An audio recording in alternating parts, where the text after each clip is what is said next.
Kemudian selamat siang Pak Raden Muhammad Darajat. Selamat siang, telah hadir juga. Salam sehat. Kemudian Aga Aswanta Putra. Selamat siang Bapak. Alhamdulillah. Kemudian Bu Devi. Selamat siang. Salam sehat. Dan itu juga Pak Yasir Arasi. Selamat siang Pak. Alhamdulillah. Mungkin yang belum hadir Pak Deswan, Pak Sarudin, dan Muhadir. Baiklah, kita akan mulai dengan membacakan saya tata tertib ya. Tata tertib di sini harus kami bacakan biar agak lebih jelas. Pertama adalah peserta mulai bergabung 10 menit sebelum kegiatan dimulai. Kemudian peserta mengisi daftar hadir klinik ASN perencana melalui tautan bit.ly/presensi/klinik/perencana. Kemudian username disesuaikan dengan format nama peserta, garis bawah nama instansi. Kemudian seluruh peserta diwajibkan mengaktifkan mode kecuali apabila dipersilakan untuk berbicara. Apabila peserta ingin memberikan tanggapan atau pertanyaan, diwajibkan untuk menggunakan fitur raise hand pada Zoom meeting. Selanjutnya, untuk peserta yang mengalami gangguan koneksi, apabila ada pertanyaan atau tanggapan, bisa menggunakan fitur chat pada Zoom meeting. Kemudian kamera wajib dalam keadaan aktif kecuali apabila memiliki gangguan koneksi. Dan terakhir, setelah mengikuti kegiatan klinik ASN perencana, peserta mengisi formulir umpan balik kegiatan melalui tautan bit.ly/evaluasi trip clipper. Itu yang kami bacakan tadi tata tertib. Selanjutnya, selamat siang Pak Dokter, Bu Dokter, Pak Iksan, Bu Retno, Pak Ivan. Terima kasih sudah hadir. Alhamdulillah sudah ada kami tadi 7 peserta ya, klinik perencana. Baiklah, karena sudah mulai jam 2:02, kami persilakan untuk daftar pertanyaannya dibuka atau dibantu oleh Mas Oka. Kemudian kami di sini karena yang hadir baru 7 berarti dengan Pak Dharma ya. Putra Ginting hadir? Hadir Pak, hadir. Hadir. Silakan Pak. Jadi nanti Bu Dokter atau Pak Dokter sini memberi jawaban yang menurut Bapak dianggap penting dan mudah-mudahan tuntas ya. Silakan Mas Oka untuk daftar pertanyaan Pak Dharma Putra Ginting dengan Bu Dokter Retno. Ya, selamat siang Bapak. Siang Bu, siang. Iya, ini sebentar saya nggak kelihatan ke Bapak yang mana nih. Iya Bapak, ya Bapak Dharma Putra dari Kantor Kementerian Agama Kabupaten Serdang, Bedagai, Sumatera Utara ya Pak. Benar Bu, benar. Saya dulu ya. Pertama, saya bertugas di Kementerian Agama Kabupaten Serdang, Bedagai pada seksi pendidikan Islam. Apakah jabatan fungsional perencana yang saya ajukan memenuhi persyaratan? Apa saja menjadi butir-butir angka kredit untuk memenuhi jabatan fungsional perencana pada seksi pendidikan Islam tersebut? Ibu kami bertanya biasa kemana? Kenapa Pak? Saya disuruh ulangi. Iya, pertama Pak Dharma ini mohon izin Pak, golongan berapa Pak? Golongan 3A Mbak, golongan 3A. Berarti jabatan fungsional perencana pertama ya Pak? Iya, iya. Sebenarnya Bapak kan ini nanya, gimana, apakah saya bertugas di Kementerian Agama Kabupaten Serdang ini cocok nggak sih untuk menjadi jabatan fungsional perencana gitu ya Pak? Benar, benar Bu. Nah, jadi untuk jabatan fungsional perencana sebenarnya tidak harus di OPD atau di bidang-bidang perencanaan Pak, karena kita banyak banget untuk pendidikan persyaratannya itu untuk berbagai dari disiplin ilmu Pak. Jadi nggak harus tentang manajemen, nggak harus tentang sosial atau ekonomi gitu Pak. Nah, karena ada perencanaan-perencanaan di pendidikan atau perencanaan mengenai kemasyarakatan di bidang agama seperti itu Pak. Nah, Persyaratan untuk menjadi jabatan fungsional perencana pertama, Bapak harus mempunyai pengalaman, yaitu di bidang perencanaan minimal 2 tahun, Pak. Nah, kira-kira Bapak punya nih nggak nih perencanaan, pernah bekerja di bidang perencanaan selama 2 tahun, Pak? Nggak harus, bidangnya perencana ya, Pak? Ya, kalau untuk khusus dia di sudut perencana sih tidak, tapi kalau di tempat kerja saya itu kan kita sebagai apa namanya perencana dalam hal pengelolaan anggaran di DIPA-nya gitu, Mbak. Jadi kita yang merencanakan anggarannya apa, berapa jumlahnya, masih sifatnya seperti itu. Tapi kalau khusus untuk perencananya memang tidak ada. Nah, jadi kita selama 4 tahun saya menduduki jabatan sebagai itu tadi. Kalau di sini kita dibilangnya staf pengelola keuangan. Nah, itu harus Bapak lihat lagi ya, Pak. Jadi kan anggaran itu, apakah anggaran itu mendukung perencanaan kebijakan, Pak? Kebijakan perencanaan Bapak jangka menengah, panjang, mengenai bidang yang Bapak geluti. Atau anggarannya cuma hanya anggaran untuk seluruh sektor gitu, Pak. Jadi Bapak lihat lagi anggarannya mengenai apa. Nah, kalau misalnya tentang anggaran itu ada jabatan fungsional sendiri, Bapak. Tapi kalau misalnya Bapak mengerjakan anggaran itu menunjang nih buat kebijakan perencanaan. Nah, itu baru bisa masuk, Bapak. Gitu. Karena Bapak dalam membuat laporan, di sini tuh misalnya Bapak ada mengolah data dan informasi. Jadi Bapak, apa yang Bapak kerjakan di anggaran itu, Bapak buat dokumen sebagai penunjang kebijakan perencanaan, gitu.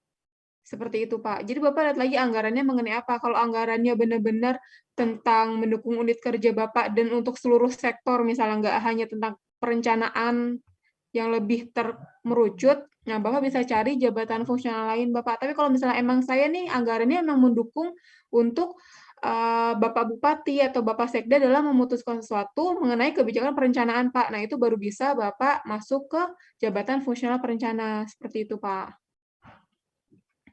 Kalau ini kan bisa kita artikan bahwasanya dia kekhususan untuk di staf pengelola keuangannya itu dia hanya menaungi terhadap satu seksi itu aja gitu, tidak secara keseluruhan gitu kan. Jadi kita di seksi Pendi sendiri itu hanya merencanakan keuangan untuk di seksi itu aja, tidak menyeluruh gitu. Nah, seperti itu. Ya, kalau perencanaan mengenai satu sesi ya Pak, sebenarnya sesi itu apakah mendukung perencanaan jangka pendek, menengah, panjang nggak Pak? Atau hanya benar-benar ngurus administrasi keuangan, mengurus administrasi keuangan tahunan, atau gimana Pak? Kalau ini lebih saya pikir ke keuangan tahunan, karena dia terkait terhadap DIPA gitu. Oh, kalau seperti itu, mungkin Pak Iksan ya, Pak Iksan. Bagaimana Pak Iksan? Kalau menurut saya sih, dilihat lagi ya, Pak. Karena kalau misalnya Bapak maksa untuk jadi jabatan fungsional perencana, itu takutnya, Bapak akan keteteran dengan butir kegiatannya, Pak. Coba Bapak lihat dulu di Permenpan 4 2020, karena di situ semua nggak hanya tentang anggaran. Kalau misalnya Bapak kerjanya hanya tentang anggaran saja, sedangkan untuk proyeksi perencanaan ke depannya, pekerjaan mengenai perencanaannya itu kurang, Pak. Seperti itu. Jadi kita juga menyarankannya tidak optimal ya, Pak. Tapi kecuali kalau misalnya Bapak perencanaan nih, tapi perencanaan jangka tahunan nih berpengaruh sekali nih sama unit kerja Bapak di kabupaten Bapak, itu bisa. Gitu, Pak. Ya, ini kan artinya gini, Mbak. Kita kan dalam di Agama Kabupaten sedang berdaya sendiri, itu kan memang belum ada perencana, kan gitu. Baik itu perencana. Jadi kalau saya beranggapan tim perencana anggaran lah kita anggap untuk Kementerian Agama, kan begitu. Nah, makanya saya tanya tadi, apakah dalam satu seksi itu bisa memenuhi standar itu atau tidak, atau mungkin ketika anggaplah saya seorang perencana di Kementerian Agama itu sendiri bisa mencakup terhadap, kalau kita di sini kan ada 5 seksi nih, ada 5 seksi, dan itu kan belum ada perencananya sama sekali. Kan itu. Artinya kalau memang di sekretariat ada satu seksi di sekretariat itu bisa mewakili atau mencakup terhadap yang 5 seksi itu, mungkin apakah ini juga bisa gitu loh.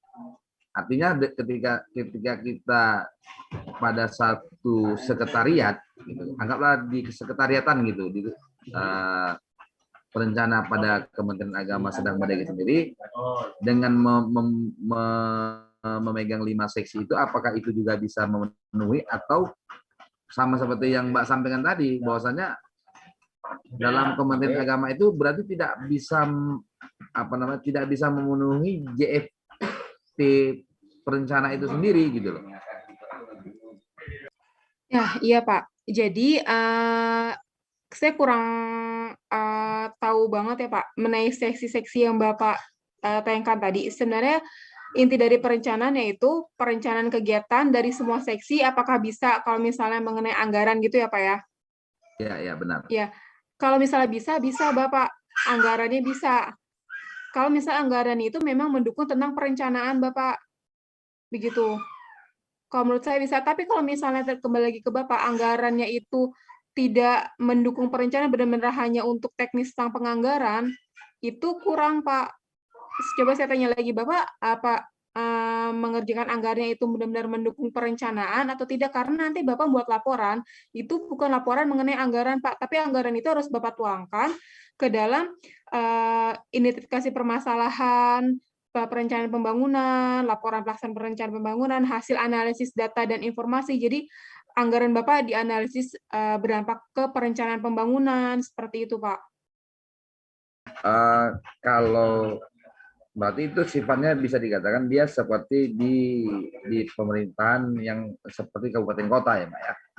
Seperti kabupaten kota. Iya, kabupaten kota. Iya, kabupaten. Nah, ini kan kita tapi di Kementerian Agama nih.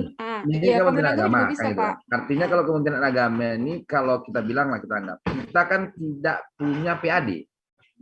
Tidak ada penghasilan pendapatan yang sifatnya di luar daripada DIPA gitu.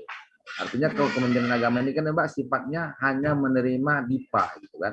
Nah, di dalam DIPA ini kan kita perlu merencanakan anggaran-anggaran yang untuk menunjang terhadap aktivitas dan kerja ataupun kinerja daripada visi misi Kementerian Agama.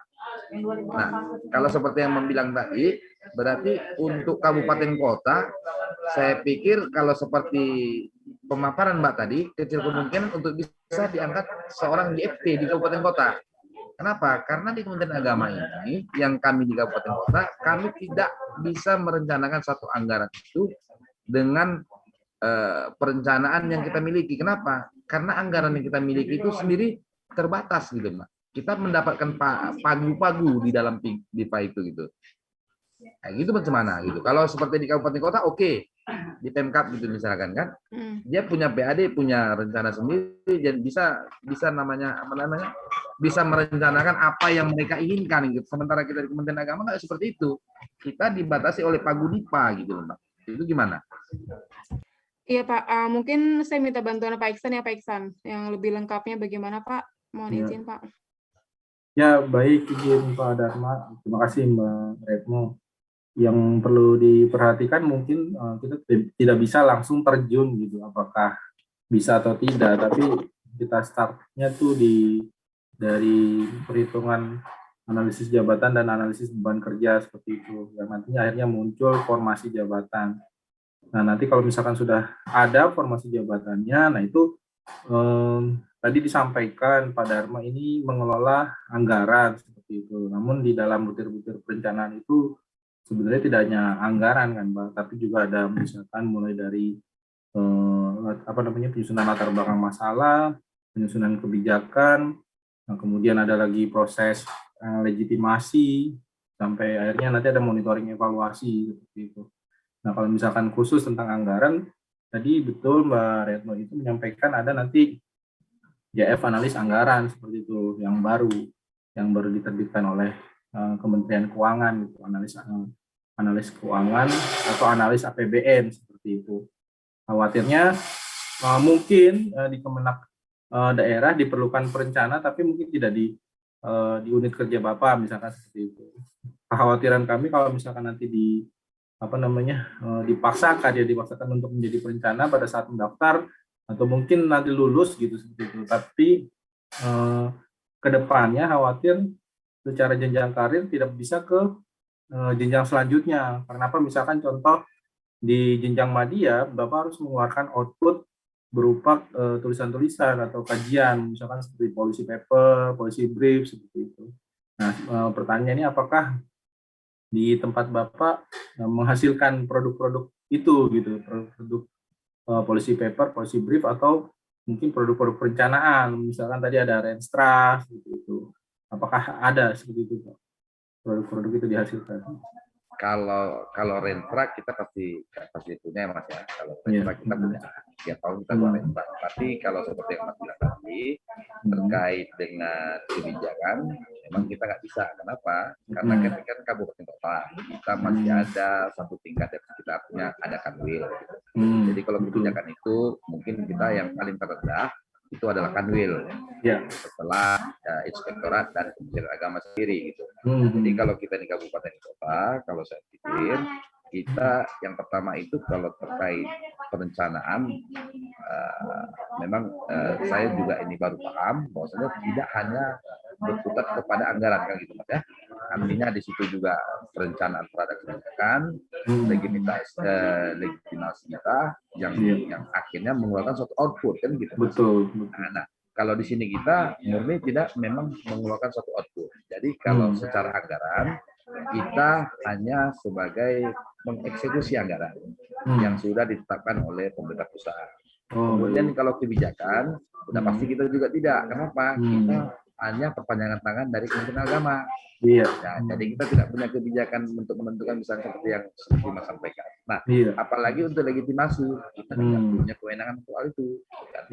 Nah, itu juga ada kewenangan di Kanwil. Jadi kalau memang seperti ini pengetahuannya mungkin ya di tingkat kabupaten kota, JFT untuk perencanaan ini ya saya pikir memang harus hanya di Kanwil gitu Mas ya. Jadi karena kan gini, supaya nanti yang seperti yang saya sampaikan itu seperti yang Mas sampaikan tidak bisa memenuhi kepada agak kredit lah kita bilang itu terhadap JFT sendiri gitu. Iya betul Pak. Jadi yaitu tadi kalau misalkan Bapak berminat menjadi perencana, mungkin nanti Bapak bisa lihat dulu unit kerja yang SKPD yang memang di sana terdapat apa istilahnya yang menghasilkan produk-produk perencanaan seperti itu Pak. Dan karena ada beberapa kementerian yang juga memiliki Kanwil itu memang pada akhirnya di level Kanwil sendiri nanti hanya mentok di jabatan fungsional perencana ahli muda seperti itu Pak. Kalau mau naik ke perencanaan ahli media mau tidak mau harus pindah ke pusat seperti itu. Nah, contoh Kementerian Kelautan Perikanan, Kementerian Kesehatan seperti itu. Ya kan jadi khawatirnya justru terkait dengan mentoknya secara karir gitu Pak. Kalau bisa atau tidak mungkin bisa, tapi mungkin hanya perencana pertama atau muda seperti itu. Karena tidak adanya itu tadi produk-produk yang dihasilkan di internal unit terkait dengan produk-produk perencanaan untuk level madya apalagi utama seperti itu. Baik, bagaimana Pak kira-kira? Siap. Ya. Ada lanjut aja Mbak Reto mungkin pertanyaan lanjutan dari Pak Darmo.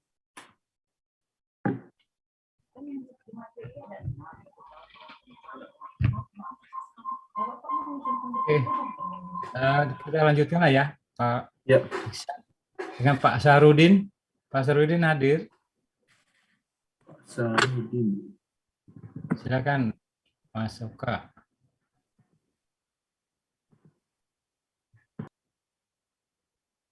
Halo Pak Sahrudin.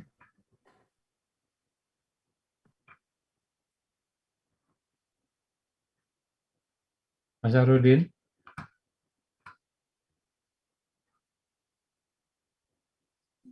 Beliau sudah ada unmute. Iya. Iya. Ya Pak Sahrudin. Siapa? Iya Pak. Ya kan Bu Retno. Ya. Saya yang baca ulang Mbak ya? Iya, saya aja nggak apa-apa Pak. Ya. Baik, apakah boleh dilakukan penyetaraan jabatan eselon 4 ke jabatan fungsional perencana, tapi tidak tersedia formasi jabatan fungsional perencana muda? Yang kedua, saya fungsional perencanaan madya, bagaimana mekanisme untuk menjadi koordinator kegiatan atau subkoordinator di sisi lain masih ada jabatan administrator atau kabid? Iya Pak, jadi Bapak sekarang eselon 4 ya Pak? Pak, sudah Madya. Sudah beralih Pak ke fungsional Madya, Pak. Rencana Madya. Oh, berarti sudah disetarakan gitu, Pak. Apa yang saya tanyakan ini kan di kantor, Bu, kan lagi mau ada penyetaraan dari yang eselon 4 ke jabatan fungsional Perencana. muda. Ya. Tapi sampai sekarang kan informasinya belum Pak dari Kemenpan. Atau memang otomatis Bu ya gimana? Iya Bapak, kalau penyetaraan itu memang mengabaikan formasi Bapak. Jadi langsung ke jabatan fungsional yang dituju dengan kalau misalnya administrasi sesuai dengan pangkatnya ya Pak. Jadi kalau misalnya pangkat masih golongan 3 itu dia ke JFP muda seperti itu Pak. Jadi mengabaikan formasi ya Pak. Nah, yang kedua, saya fungsional perencanaan madya, bagaimana mekanisme untuk menjadi koordinator kegiatan atau subkoordinator, di sisi lain masih ada jabatan administrator, ya Pak. Jadi, sebenarnya kan tugas koordinator, kegiatan dan subkoordinator itu merupakan tugas tambahan ya Pak, dari jadi dari JPT Pratama ke stafnya, dan sebagai pengganti dari jabatan struktural yang disetarakan Bapak. Jadi kalau misal jabatan administrator itu menjadi jabatan fungsional madya, nanti akan ada gantinya apakah jabatan administrator yang dulu menjadi koordinator atau yang lain Pak, itu tergantung dari pimpinan unit instansi tersebut. Jadi kalau misalnya Bapak tanya bagaimana, sedangkan masih ada jabatan administrator di situ Pak. Begitu, karena pengganti untuk subkoordinator itu nanti mendapatkan angka kredit berupa tugas tambahan 25% setelah yang bersangkutan 1 tahun menjabat sebagai koordinator, Pak. Seperti itu. Jadi itu bukan jabatan yang punya seperti jabatan struktural ya Pak, koordinator ya Pak, tapi pengganti dari jabatan administrator tersebut. Penggantinya yaitu mendapatkan angka kredit 25% dari kenaikan pangkat. Seperti itu, Pak. Ya, maksud saya gini Bu, karena kan saya kan dia Bu di Bank Kabupaten. Di kabupaten itu kan tidak kabitnya atau administrasi itu tidak melakukan penyetaraan, jadi tetap ada. Maksud saya, apakah bisa diangkat jabatan untuk koordinator itu, Mbak Bu? Karena masih ada menjabat. Iya, masih ada eselon 3-nya ya, Pak? Iya, masih ada. Iya, nggak bisa, Pak. Karena itu kan buat pengganti, Pak, koordinator sama subkoordinator itu. Untuk pengganti si eselon 3 tersebut, Pak. Begitu. Kalau misalnya si jabatan administrator itu masih ada, ya Mas, berarti dia nggak ada penyetaraan dan masih dibutuhkan eselon 3 tersebut. Begitu, Pak. Oh, gitu ya. Baik. Ya, ada yang ditanyakan lagi, Pak? Jadi nggak bisa double. Misalnya kan saya ada administrator, ada fungsional madya juga, jadi nggak bisa double koordinatornya di situ, Mbak. Dalam satu unit kerja ya, Pak? Dalam satu unit kerja ya. Kalau bisa atau enggak, begini Pak, saya baru dapat info, jadi satu OPD nih Pak. Ya, satu OPD, sekretaris badannya, sekretaris dinasnya itu katanya memang nggak ada penyetaraan ya Pak? Ya, untuk bidang juga enggak ada, Bang. Di tempat saya enggak ada penyetaraan untuk kepala bidang. Semuanya enggak ada penyetaraan, Pak, di OPD itu, Pak? Iya, semua. Semuanya atau enggak semua? Semuanya. Yang penyetaraan cuma eselon 4 doang, Pak. Oh, berarti subkoordinator, Pak, itu penggantinya. Pengganti dari eselon 4 itu subkoordinator, seperti itu. Jadi jabatan, jadi eselon 3-nya masih ada, nah penggantinya dari eselon 4 itu subkoordinator, seperti itu, Pak. Iya. Iya. Oke, Mbak, oke. Ya, baik. Pertanyaan pertamanya belum ya, Mbak? Pertanyaan pertama itu? Pertanyaan pertama sudah, Pak. Tapi tidak tersedia formasi jabatan, berarti nggak bisa kan ya Pak ya? Maksudnya bisa, maksudnya kan penyetaraan itu mengabaikan formasi jabatan seperti itu ya. Nanti baru kalau misalnya sudah settle, ntar hitung lagi formasi kebutuhan formasi jabatannya, seperti itu. Oke, Mbak. Oke, Mbak, makasih. Ya, sama-sama Pak. Terima kasih Pak Darudin dari Balitbangda Kabupaten Ngerengkrang ya. Selatan. Berikutnya dengan Bu Novitri Agustin ya dari Biro Administrasi Pembangunan Nusa Tenggara Barat. Ya. Hadir Bu Oki, silakan. Hadir. Silakan masuk, Iya, Kak. selamat siang, Bu. Iya, Ibu Novitri dari Biro Administrasi Pembangunan NTB ya, Bu ya. Pertanyaan pertama, untuk pengalihan jabatan dari pengawas eselon 4 ke fungsional muda namun memiliki golongan 4A. Apakah untuk ke fungsional madya syaratnya adalah harus ikut uji UKOM dan memiliki angka kredit sebanyak 360? Dari referensi yang saya baca, kredit dalam penyataan ada 300, apakah artinya perlu waktu 2 tahun baru bisa mengikuti UKOM fungsional madya? Iya, Bu.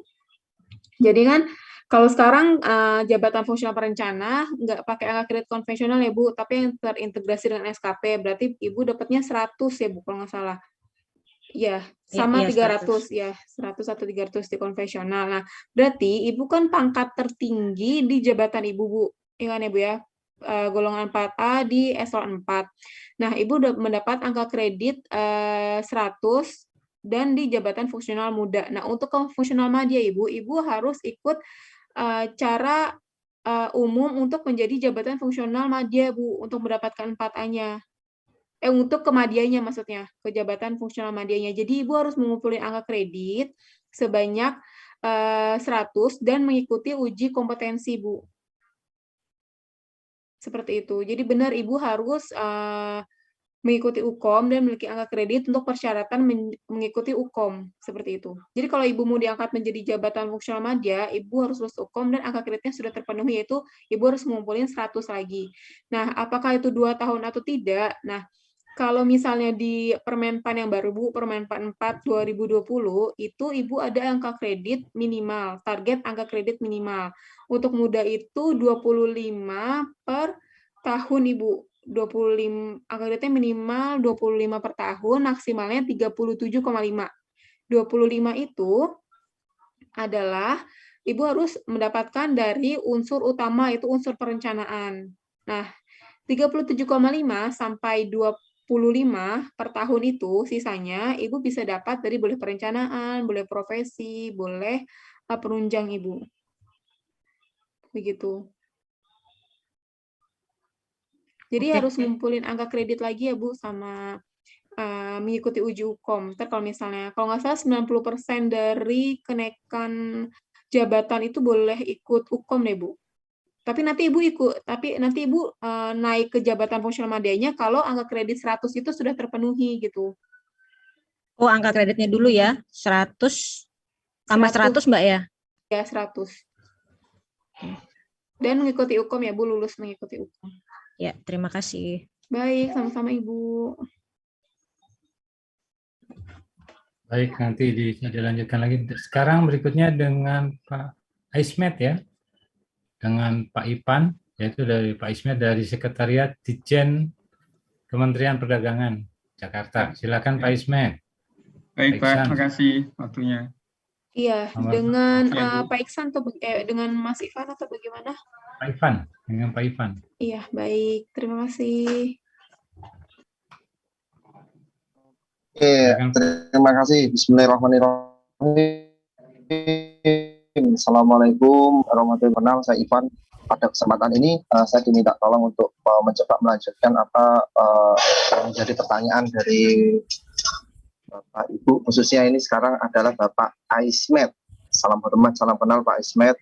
Saya Ivan, ini ada Sekretariat Ditjen PKTN Kementerian Perdagangan. Pertanyaannya, saya diangkat menjadi jabatan fungsional perencana ahli muda sejak Juni 2020 melalui penyetaraan jabatan. Karena menjabat ke sebuah program dengan pangkat 3C dan sudah 2 tahun 9 bulan dalam pangkat dengan angka kredit 250. Pada akhir 2021 mengumpulkan Pak, karena pimpinan ini bilang belum bisa dilakukan penilaian. Apakah angka kredit penyetaraan saya tersebut sudah sesuai dengan Permenpan RB nomor 28 tahun 2019. Oke Pak, terima kasih. Gini Pak, dasar dari penyetaraan itu adalah dari Permenpan RB nomor 28 tahun 2019. Di sana sangat jelas. Di penyetaraan ini 28 2019 tanpa mekanisme formasi, tanpa kita mengabaikan formasi, tanpa memperhatikan uji kompetensi. Orang diangkat melalui dasar jabatan yang bersangkutan. Kalau eselon 4 itu nanti sebagai muda, sedangkan eselon 3 sebagai madya. Berkaitan dengan jabatan Bapak, ini berkaitan dengan program kegiatan. Program kegiatan ini khususnya rekomendasi dari Menpan pasti akan keluar perencana. Dan artinya atas nama Pak Isman ini disesuaikan dengan perencana jabatannya. Nah, ketika Bapak diangkat sebagai penyetaraan tadi, angka kredit Bapak mulai jalan ketika Bapak diangkat dan diberi angka kredit. Nah, angka kreditnya ini dasar dari itu dari 28-2019 adalah lama Bapak menjabat di eselon 4 tersebut. Contoh, Pak Ismet tadi di eselon 4-nya tadi itu di bagian program itu sudah 2 tahun. Berarti hak Bapak harus diberikan itu 2 tahun saat jabat di situ. Mas Ivan, kebetulan saya ini jabat Kasubag Tata Usaha sebelumnya itu 5 tahun. Terus di bagian program 2 tahun. Kan 7 tahun Mas Ivan. Boleh dong diakumulasi? Tidak. Yang dinilai itu saat jabatan terakhirnya. Misal kalau Bapak di bagian program 2 tahun, ya berarti penghargaan nilainya itu ya 2 tahun itu. Karena yang penyetaraan itu jabatan tersebut, gitu loh. Ya, jelas ya di sini konsepnya. Oke, setelah itu, kapan Mas Ivan saya boleh mengajukan penilaian? Yang saya tahu berdasar permenpan tersebut, Bapak boleh mengajukan 1 tahun setelah Bapak menjabat sebagai perencana tersebut. Jadi, Bapak nanti boleh mengklaim kegiatannya itu, misalnya Bapak diangkat Juni, berarti ya paling cepat itu adalah Juni 2021. Nah, jadi kemarin tuh Pak, jenengan wajib itu. Nah, wajib. Nah, sekarang angka kredit saya berapa Mas Ivan? Kalau misalnya Bapak 2 tahun, nah di penyetaraan ini ada 2 hal penilaian. Mekanisme nilai konvensional dan terintegrasi ya, atau nggak salah. Nah, itu Bapak nilai yang mana? Kalau misalnya nilai yang lama konvensional itu Bapak kalau 2 tahun diberi angka kredit 250 Bapak. Contohnya kalau Bapak 3C 2 tahun berarti 250 Bapak. Pak Ismet. Nah, ini sekarang saya balik ke Bapak. Tolong dijelaskan Bapak menjabat eselon 4-nya berapa lama? Kalau Bapak betul 2 tahun berarti betul tuh angka kreditnya 250. Betul nggak Pak? 2 tahun ya? Lebih dari kurang dari bulan. Kalau di jabatan sebagai Kasubag programnya baru per Maret 2020, tapi kalau di dalam jabatan eselon 4-nya sejak 2019. Nah, ini mestinya kalau sebagai ketentuan itu setaraan yang lamanya Pak, jabatan yang lamanya. Berarti kalau Bapak dikasih 250 malah beruntung menurut saya. Iya, jadi sebelumnya saya kan Kasubag TU di unit lain, kemudian ada rolling. Ya. Kemudian jadi Kasubag program di Staria. Nah, berarti beruntung. Mestinya kalau misalnya mohon maaf ya, kalau Kasubag Tata Usaha penyetaraannya bukan perencana tapi arsiparis, misalnya begitu Pak. Ya.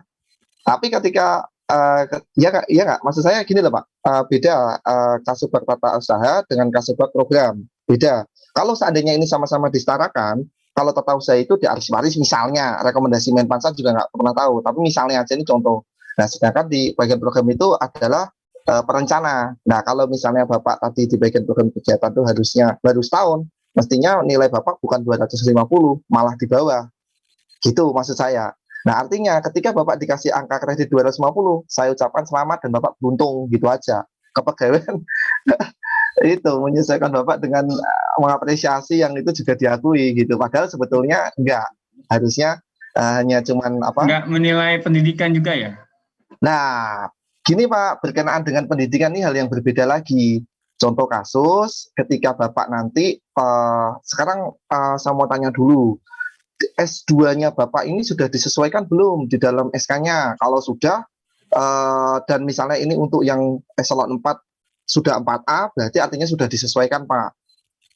Misalnya ya eselon 4 dia sudah naik 4A, artinya saya yakin S2-nya yang bersangkutan sudah diakui karena sudah dia kalau eselon 4 itu kan paling geduk 3D Pak.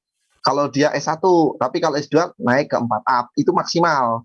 Nah gitu. Tapi kalau kasus Bapak, Mas Ivan saya kan 3C nih. Nah sekarang pertanyaannya Bapak di S2-nya sudah penyesuaian belum di dalam SK nama Bapak sudah ada nyantuman gelar S2-nya belum? Kalau semisal Bapak belum di melekat S2-nya, nanti pada kesempatan pengajuan penilaian nanti Bapak ajukan unsur pengembangan profesi, di mana unsur itu adalah kegiatan pendidikan Bapak, yaitu pencantuman gelar S2-nya. Dan aturan baru dengan yang lama agak sedikit berbeda. Kalau dulu di pendidikan, dulu itu pendidikan tuh berdiri sendiri Pak, masuk unsur utama, nilainya 50 angka kredit Pak langsung. Dengan aturan baru Permenpan RB 4 2020, perencanaan pendidikan itu melebur pada unsur pengembangan profesi, di mana setiap ASN perencana yang mendapatkan gelar S2 ataupun S3 mendapatkan 25% dari 1 kali kenaikan pangkat. Seperti itu Pak. Nah, kalau misalnya Bapak Mas Ivan, saya sudah diakui ternyata, ya berarti Bapak sudah tidak bisa mengajukan, mohon maaf, pendidikannya sudah tidak bisa diklaim. Namun saya yakin ketika Bapak ikut penyetaraan tadi, dikasih 250, Bapak sebagai subkoordinator. Nah, subkoordinator itu dan koordinator, sebagaimana ketentuan aturan, Bapak mendapatkan angka kredit 25% dari 1 kali kenaikan pangkat. Mas Ivan, itu per tahun atau seperti apa? Hanya 1 kali kenaikan golongan. Artinya, untuk atas nama Pak Ismet itu, untuk ke 3D-nya, 3D perlu berapa Mas Ivan? Yaitu perlu 50 Bapak. Nah, 50 Bapak itu 25% dari subkoordinatornya. Bapak hanya menambahkan 25 angka kredit, ya tadi, mulai pekerjaan perencanaan per Juni 2020 sampai dengan sekarang. Nah, naik Pak sama 3D nanti Pak, karena sudah mencukupi, saya yakin. Kalau tapi dengan catatan 25% ini Bapak sudah melekat pada SKP-nya, SKP yang kinerjanya Bapak itu misalnya, mohon maaf, Juni 2020 sampai Desember 2020, itu 1. Terus ada kinerja lagi yang 2021 berdasar SKP, yaitu Januari sampai Juni kalau mau menarik 6 bulan gitu Pak. Jadi Juni, Desember 2020 dan Januari, Juni 2021. Target Bapak 25 angka kredit karena Bapak perencana muda itu minimal. Kalau Bapak udah memenuhi syarat itu, yakin Pak 3D realisasi atas nama Bapak. Karena perdagangan sudah punya tim penilai, langsung aja Pak koordinasi di internalnya Pak. Ya, nanti kalau itu nanti sama perencana utamanya nanti. Iya. Oke ya. Iya, Oke, izin yang Pak kedua. Mas. Iya, silakan. Ini mau tanya yang satu ini atau saya lanjut dulu yang B? Ya, lanjut silakan. Yang B. Per 1 Oktober 2021 ini, jika masih sural, saya mestinya naik ke 3D.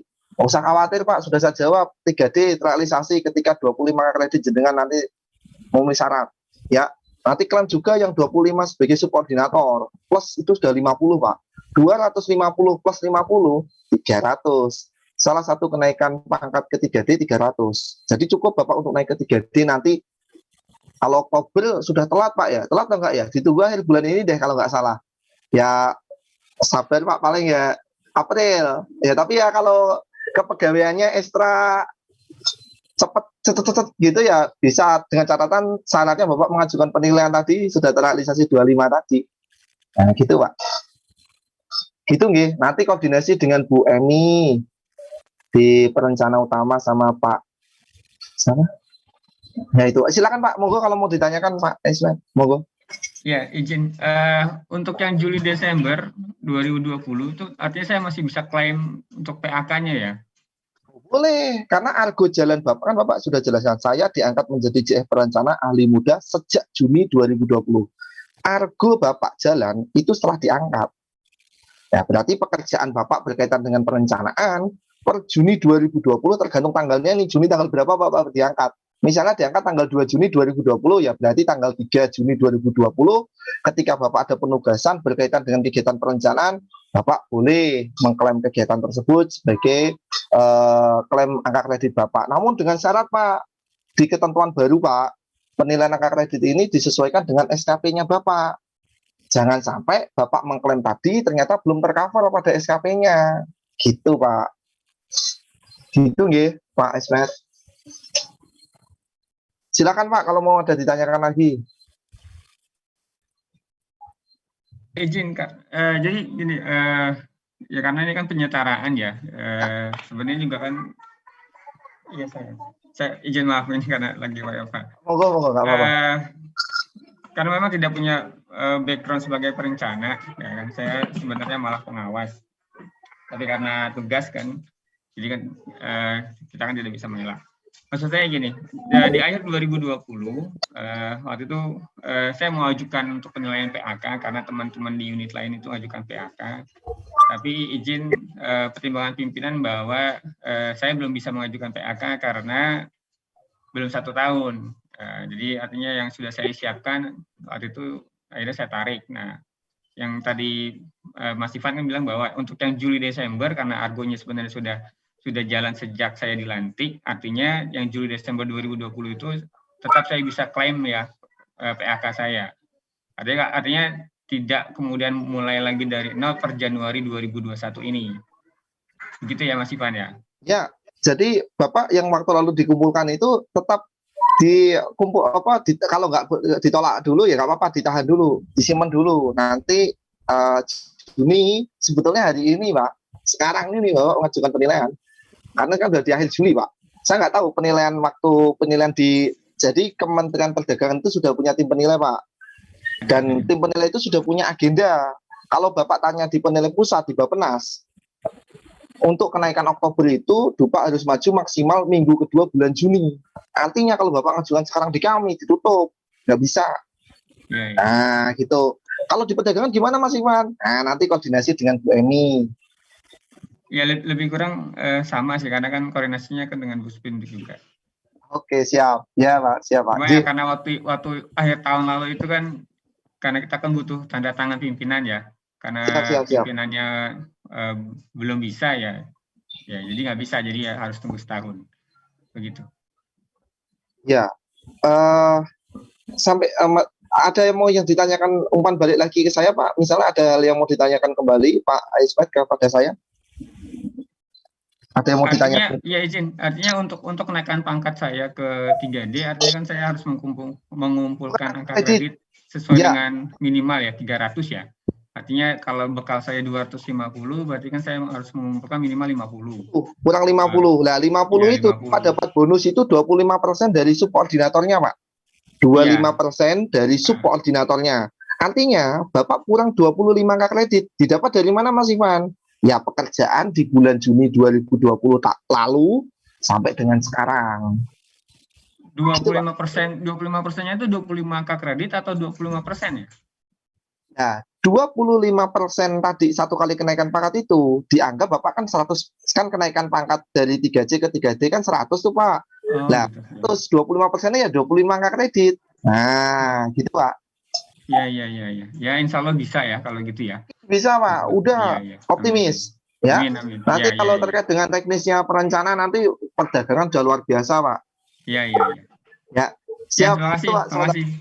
Terus Pak, nanti terkait dengan teknisnya bisa komunikasi di internalnya sana lah, karena penilaiannya ada di sana. Gitu Pak. Iya. Makasih.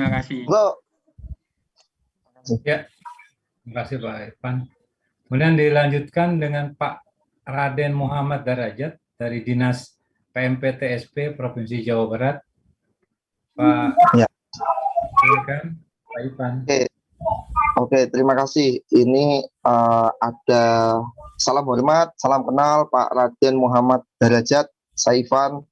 Ini ada pertanyaan atas nama Bapak menanyakan berapa angka kredit yang didapat dituangkan dalam Bapak atau berita acara penilaian kredit setelah lulus uji kompetensi perencana ahli muda. Apabila yang bersangkutan beberapa bulan lagi akan naik golongan, naik 3C ke 3D. Sebentar nanti Pak, catatan lulus. Oke, saya jawab dulu Pak. Berita acara penilaian angka kredit didapat dari pasca uji kompetensi melalui pelatihan, kita sesuaikan dengan golongan terakhirnya. Contoh, orang 3C, Bapak Raden Muhammad Darajat ini 3C 1 tahun dengan saya misalnya 5 tahun misalnya, nilainya sama Pak, 203 Pak. Ya, sama. Kita berpedoman patokannya itu pasca uji kompetensi melalui pelatihan itu dasarnya adalah dari golongan yang bersangkutan. Intinya begitu. Beda lagi Pak, berita acara uji kompetensi dari in passing yang waktu lalu pernah kita laksanakan yang berdasar pada in-passing itu dulu 26/2016 diperpanjang diperbarui 42/2018. Nah, dasar lampirannya sesuai dengan lama golongannya, Pak. Angka kredit berita acara yang diberikan itu disesuaikan dengan lama golongan yang bersangkutan. Beda lagi angka kredit yang diberikan pasca penyetaraan. Angka kredit tadi kasusnya Pak Ismet itu angka kreditnya disesuaikan dengan lama jabatannya yang beliau duduki. Nah, seperti itu. Nah, Bapak menanyakan pasca uji kompetensi pelatihan. Nah, ternyata Mas Ivan, kebetulan waktu lalu itu saya ikut pelatihan 3C, Mas Ivan. Dan hari ini saya naik 3D, itu gimana? Nah, kalau yakin Bapak naik ke 3D, semestinya jangan diangkat terlebih dahulu. Tahan dulu. Regulernya biar ubah dulu ke 3D. 3C ke 3D sama-sama jenjang muda. Artinya uji kompetensinya tetap muda gitu loh, Pak. Nggak masalah. Berkaitan dengan angka kredit, berhubung Provinsi Jawa Barat punya tim penilai, minta tolong untuk menyesuaikan golongan terakhir yang jenengan, angka kreditnya. Nanti minta tolong Mas Dendi atau Bu siapa? Mas Dendi di Bapeda Provinsi Jawa Barat dengan Bu siapa namanya? Nah, pokoknya di sekretariatan sana, Pak. Ya, tapi dengan catatan syarat belum diangkat. Kalau sudah diangkat gimana Mas Ivan? Ya, nggak bisa. Bapak harus ngejar 3C ke 3D-nya, diangkat misal 203, mau naik ke 3D-nya ya ngejar 100. Nah, gitu Pak. J, untuk yang 3, kalau saran saya kasus Bapak ini ketika yakin naik ke 3D, tahan dulu, jangan diangkat dulu. Nanti ketika sudah 3D-nya di tangan, artinya Pak Raden Muhammad Derajat ini sudah diterima 3D-nya sudah di tangannya, minta tolong sama sekretariatan dengan koordinasi kepegawaian untuk dapat diangkat disesuaikan dengan golongan terakhirnya. Artinya angka kreditnya juga menyesuaikan. Tapi beda kasus ya Pak, beda kasus. Contoh kalau Bapak waktu lalu pelatihan muda berpangkat golongan 3D, tapi bulan depan naik 4A, itu beda. Kasusnya beda itu, karena 3D ke 4A itu beda jenjang. 3D muda, 4A adalah madya. Nah, kalau salahnya gimana Mas Iwan? Ya kalaupun Bapak yakin 4A keluar, ditahan dulu, keluar 4A, jangan diangkat dulu, 4A dulu. Nanti Bapak ikut uji kompetensi langsung madya, Pak. Artinya mudanya tadi mubazir, ya apa ya, sia-sia, tapi kan Bapak punya pengalaman, dulunya pernah ada pelatihan di mudanya. Nah, gitu, Pak. Nah, ini, Pak, kalau untuk pengangkatan surat rekomendasinya itu dari Bappenas apa dari Bapeda kami, Pak? Oke. Dasar Bapak pengangkatan nanti pasca uji kompetensi mekanisme pelatihan dulu di tahun 2020 masih pelatihan ya Pak. Oh, ini Bapak mekanismenya itu yang uji kompetisi kemarin Pak, yang gelombang pertama itu Pak. Bapak menanyakan ini hal yang beda, ini hal yang baru ya Pak. Hal baru ini gini Pak, Bapak Ibu mohon maaf. Uji kompetensi tahun 2021 agak sedikit berbeda dengan tahun 2020. Di mana uji kompetensi 2021 kemarin itu tanpa mekanisme pelatihan, langsung uji kompetensi, ya, langsung uji kompetensi. Kami akan panggil peserta uji kompetensi itu dengan syarat memenuhi syarat administrasi dan verifikasi, lolos verifikasi kami lengkap ya. Terus setelah lulus nanti, nah kalau dulu pelatihan itu dapat 3 hal.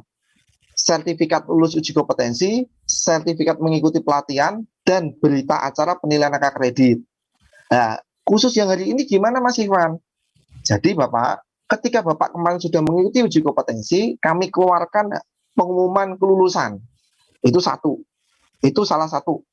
Yang kedua nanti, untuk yang pertama dan muda ya, nanti ada semacam berita acara, di mana berita acara itu nanti sebagai kiblat dasar untuk diangkat.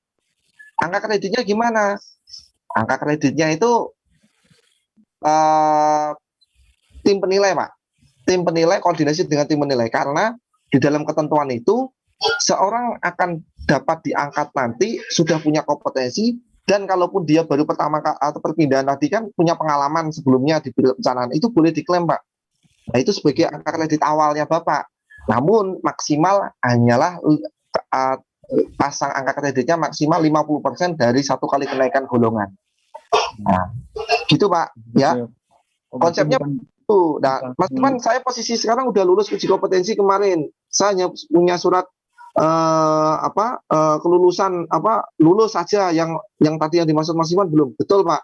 Hal ini belum kami keluarkan karena kami akan menyamakan persepsi kepada BKN dan tim penilai nantinya terkait dengan yang akan kami keluarkan nanti Pak, hasil uji kompetensi kemarin. Karena BKN sendiri ada simpang siur Pak dalam pengangkatan mekanisme hal baru dari kami Pak. Nah, insya Allah besok Senin kami koordinasi dengan kepegawaian Biro Sumber Daya Manusianya di Bappenas akan mengkoordinasi dengan BKN Pak. Nah, nanti tidak lanjutnya kami akan sampaikan, karena ada beberapa yang pernah menyampaikan kepegawaian kalau nggak sertifikat itu nggak bisa gitu loh. Nah, nanti kalau masalah itu nanti kita coba tanyakan dulu. Gitu nggak Pak? Tapi kalau angka kreditnya itu semestinya tim penilai internal sana Pak yang menentukan, karena Bapak dimungkinkan mengklaim pengalaman Bapak di perencanaan boleh diklaim. Namun kegiatan-kegiatan itu artinya disesuaikan dengan Permenpan RB 4/2020, serta kalaupun Bapak mau pelajari di dasar turunan aturannya itu dijuklak Peraturan Kepala BKN nomor 20 tahun 2020. Gitu Pak Raden Muhammad Derajat. Terima kasih banyak Pak Ivan. Boleh tanya lagi nggak Pak? Boleh, monggo. Kan begini Pak, sekarang kan banyak penyetaraan dari struktural ya Pak ya? Ya. Nah, nanti berarti mereka jadi perencana muda Pak. Nah, sementara perencana madianya sendiri itu di Bapeda apa di dinas di OPD-nya Pak? Oke, jadi kasihan juga ya nggak bisa naik. Ya, oke. Izin Bapak Ibu dan khususnya Pak Raden Muhammad Derajat mengenai tentang penyetaraan ini, sebetulnya ya Pak, penyetaraan ini kewenangan penuh dari Kementerian Pan RB. Kami selaku pembina pun tidak bisa berbuat banyak ketika rekomendasi itu akan keluar seperti apa. Kita tuh nggak bisa berbuat, kita yang ngikutin aja. Ya, konsepnya begitu Pak. Nah, artinya ketika rekomendasi itu akan keluar, penyetaraan itu dari Menpan, kebetulan gini Pak, Menpan ini mengeksekusi penyetaraan di daerah kayaknya kewalahan, karena mengingat provinsi, kabupaten, kota itu luar biasa banyak Pak, dan beliau melimpahkan hal ini kepada Kemendagri, yang saya tahu itu. Nah, rekomendasi ini Menpan, kalau khusus untuk teman-teman di daerah, provinsi, kabupaten, kota, penyetaraan ini Menpan koordinasi dengan Kemendagri, nanti akan mendapat rekomendasi itu apa. Nah, untuk penyetaraan di daerah tadi sudah disinggung sedikit, ada beberapa yang penyetaraan itu eselon 4 saja gitu misalnya, artinya yang muda. Penyetaraan itu tanpa mekanisme uji kompetensi, tanpa memperhatikan formasi, langsung diangkat itu dengan syarat rekomendasi dari Menpan dan Kemendagri pastinya, karena ada aturan khusus Pak yang mengatur hal itu. Saya lupa nomornya. Nanti kalaupun nanti saya cari, nanti saya bagikan ke jenengan mengenai hal yang saya maksud ini. Tapi maksud kami ketika Bapak menanyakan spesifiknya itu ranah penyetaraan, kami di pembina tidak ikut campur Pak, khususnya di penyetaraan ini. Tapi ketika Bapak nanti setelah diangkat, nah ini setelah diangkat sebagai fungsional perencana, kami selaku pembina akan mengawal bagaimana cara mengumpulkan angka kredit bagi pembinaan jabatan fungsional perencana. Nah, nanti terkait dengan penempatan. Nah, ini Bapak tanyakan masalah penempatan tadi, madya. Nah, penempatan jabatan fungsional itu disesuaikan dengan formasi yang ada di instansinya Bapak sana. Nah, formasi dasarnya dari ANJAP dan ABK, analisis jabatan dan analisis beban kerja yang ada di sana. Dan nanti ketika dihitung oleh bagian Ortala, organisasi tata laksana, dimungkinkan di instansi Bapak ada madya, ya bisa jadi, nggak ada masalah, ada. Ketika Bapak tanya Jawa Barat, apakah ada utama? Ada, itu Pak Latif, itu perencana ahli utama di Jawa Barat, Pak Latif. Di Cianjur juga ada Pak Ilham. Itu gimana dari kitanya mungkin ya Pak pengajuannya ya Pak? Hitungan dari ANJAP dan ABK, ketika Bapak tim dari Ortala mampu memperjuangkan, artinya memperhitungkan tadi, ya, artinya betul-betul hitungannya masuk, ada perencana utama, madya, muda, pertama, berapa nanti ya bisa aja bisa. Nah, formasi itu Pak mekanismenya ketika dihitung anjab ABK, ketika keluar rincian tadi, pertama berapa muda, berapa madya, berapa utama, berapa, disampaikan dulu kepada pembina. Pembina akan membalas surat tersebut kepada instansi tersebut yang pengusul tadi. Nah, nanti surat kami itu dasar untuk membuka informasi pada Menpan RB, Pak. Nah, gitu, Pak. Iya, Pak. Tapi dimungkinkan di instansi Bapak nanti di Dinas PMPTSP ada perencana ahli madya, dimungkinkan dengan syarat hitungan anjab dan ABK, dimungkinkan ada fungsional perencana madya di sana. Gitu nggih, Pak? Iya, Pak. Terus maaf satu lagi, Pak, mumpung. Oh, boleh. Tergantung Pak Eko. Pak, senior saya Pak Eko nih. Kalau Pak Eko bilang lanjut, saya lanjut. Mana Pak Eko? Boleh ya, Pak Eko? Lanjut, Pak. Lanjut. Oke, silakan. Monggo, Pak. Kalau nggak salah di peraturan yang baru itu kalau sekolah lebih dari 6 bulan langsung berhenti sementara ya, Pak ya?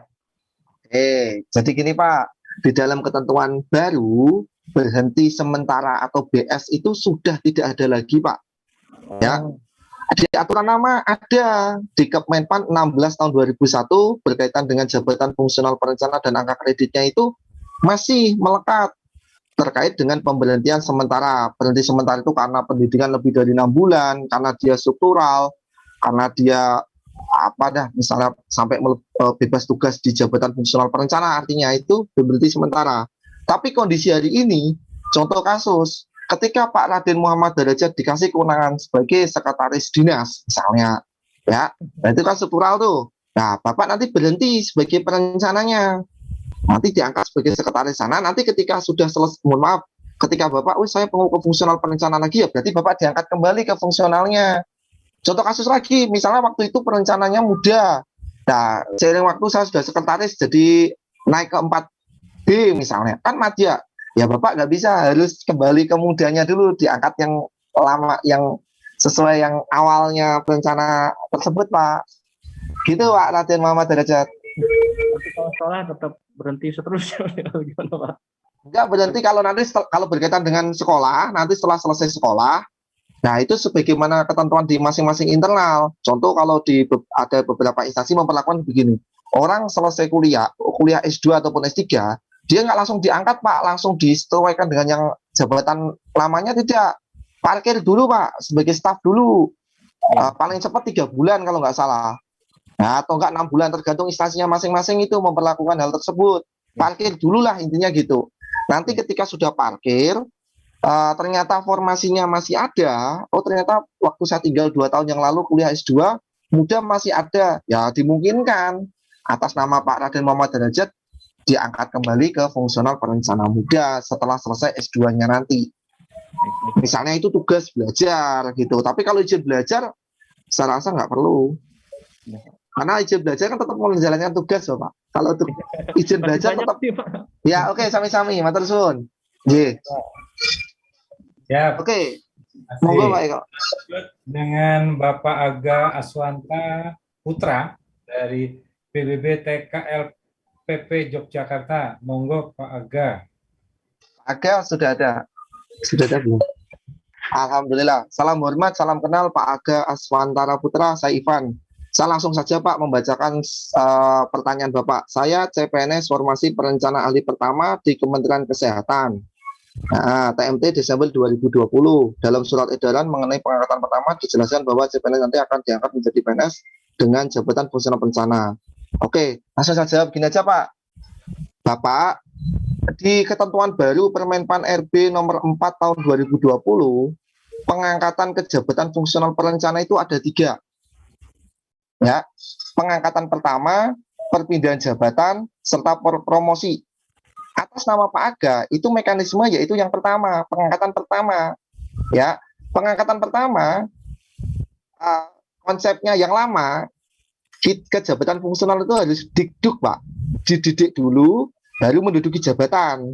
Ya, ikut pelatihan fungsional perencana, baru diangkat ke jabatan fungsional perencana. Dengan ketentuan baru, Permenpan RB 4 2020, pengangkatan pertama ini, kalau formasinya sudah jelas, yaitu jabatan fungsional perencana, nanti dapat diangkat ke jabatan fungsional perencana ketika 100% PNS. Ya, kalau Bapak Aga sudah 100% PNS, Bapak boleh diangkat ke jabatan fungsional perencana pertama, Pak. Ya, kalau sudah diangkat jabatan fungsional perencana, ikut daftar pelatihan di Bappenas, di Pusbin di Klatren. Nah, salah satu syarat ikut pelatihan di kami untuk yang untuk yang format pengangkatan pertama itu harus mekanismenya setelah diangkat wajib ikut pelatihan, Pak. Maksimal ditunggu 3 tahun. 3 tahun maksimal. Nah, kalau Bapak nggak ikut pelatihan, nggak akan bisa naik golongan setingkat lebih tinggi. Ya, jadi artinya Pak Aga ini kami tunggu ikut pelatihan yang diselenggarakan oleh Pusbin di Klatren dan Bappenas. Salah satu syaratnya untuk ikut dipanggil untuk pelatihan, Bapak wajib daftar online dan diangkat perencana ahli pertama terlebih dahulu. Nah, gitu nggih. Oke. Sampai di sini jelas atau enggak? Kalau enggak jelas jelas ya. Oke. Setelah jelas, jika tidak bagaimana lo menjadi jawab? Oke, wis ini sudah. Terus berkaitan apa lagi nih? Kegiatan kerjaan sama macam. Oke, dapat diklaim. Pak Aga, angka kreditnya jenengan itu nanti diangkat dengan angka kredit 0 kalau golongan Bapak adalah 3A. Kalau Bapak S2 CPNS berarti kan 3B itu, Pak. Di dalam SK-nya angka kreditnya dikasih 0, akumulasinya 50. Beda ya, dengan 3A dan 3B beda. 3A angka kreditnya sama-sama 3A itu 0 titik. Tapi kalau yang 3B 0 tapi akumulasi 50. Berarti kalau dia mau 3C kurang 50, kalau 3A kurang 50 juga mau 3B gitu loh. Nah, ya. Nah, berkaitan dengan Kementerian Kesehatan nanti koordinasi dengan Bu atau Pak ini. Siapa? Bu siapa kok lupa di sini, Kak, ngeblank ya di sini kadang-kadang. Ini Pak, nanti Mbak Ani Saul. Nah, nanti koordinasi dengan Mbak Ani Saul serta koordinasi dengan Pak Andrianto. Ya, nanti minta tolong sampaikan Bapak ini formasinya perencana wajib diangkat terlebih dahulu. Gitu, Pak. Nah, pengangkatan yang pertama ini tanpa mekanisme penetapan angka kredit, langsung SK pengangkatan jabatan fungsional perencana. Ya. Gitu, Pak. Angka kreditnya jenengan nanti 0 kalau 3A, kalau 3B ya 0 akumulasi 50. Nah, Mas Ivan, di ketentuan itu kan saya boleh mengklaim kegiatan perencanaan saya selama CPNS. Betul, Pak? Boleh. Artinya, Bapak waktu lalu sebagai CPNS, misalnya Bapak ini TMT Desember ini TMT Bapak diangkat 100%-nya atau apa ini? CPNS Januari 2020. Malah. Berarti PNS penuhnya kapan, Pak?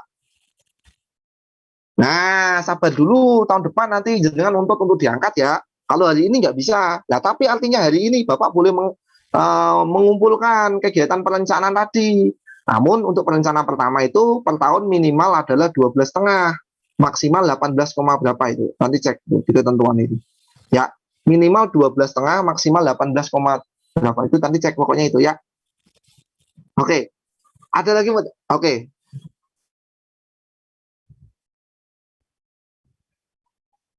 Format apa ini? Nah, ini Pak Aga mohon berkenan sabar. Kami sedang menyusun juknis turunan dari Permenpan RB nomor 4 tahun 2020. Ya, juklaknya sudah ada, juklak BKN nomor 20 tahun 2020. Nah, sekarang pertanyaannya juknisnya ini.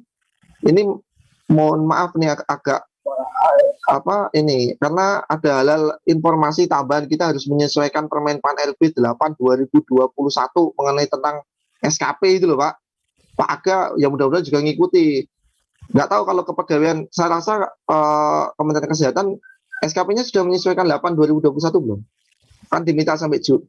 Nah, masih 4611 ya. Nah, tapi maksud saya kayak dicunis ya. Betul. Ya, betul. Nanti bisa Mas Ivan minta tolong draftnya aja dah, kalaupun gitu. Boleh. Jadi gini aja, saran saya, Bapak kalau punya Telegram, masuk di Telegram Perencana Indonesia. Nah, Bapak di sana itu sering ada informasi update mengenai tentang aturan, regulasi, kebijakan, dan yang lainnya kami share di sana, ataupun kegiatan kami. Ya, nanti di sana Pak, kebetulan di grup Telegram itu juga ada Pak Kapus Bindiklatren kami. Di situ juga ya. Gitu, J Pak Aga. Silakan. Boleh, boleh.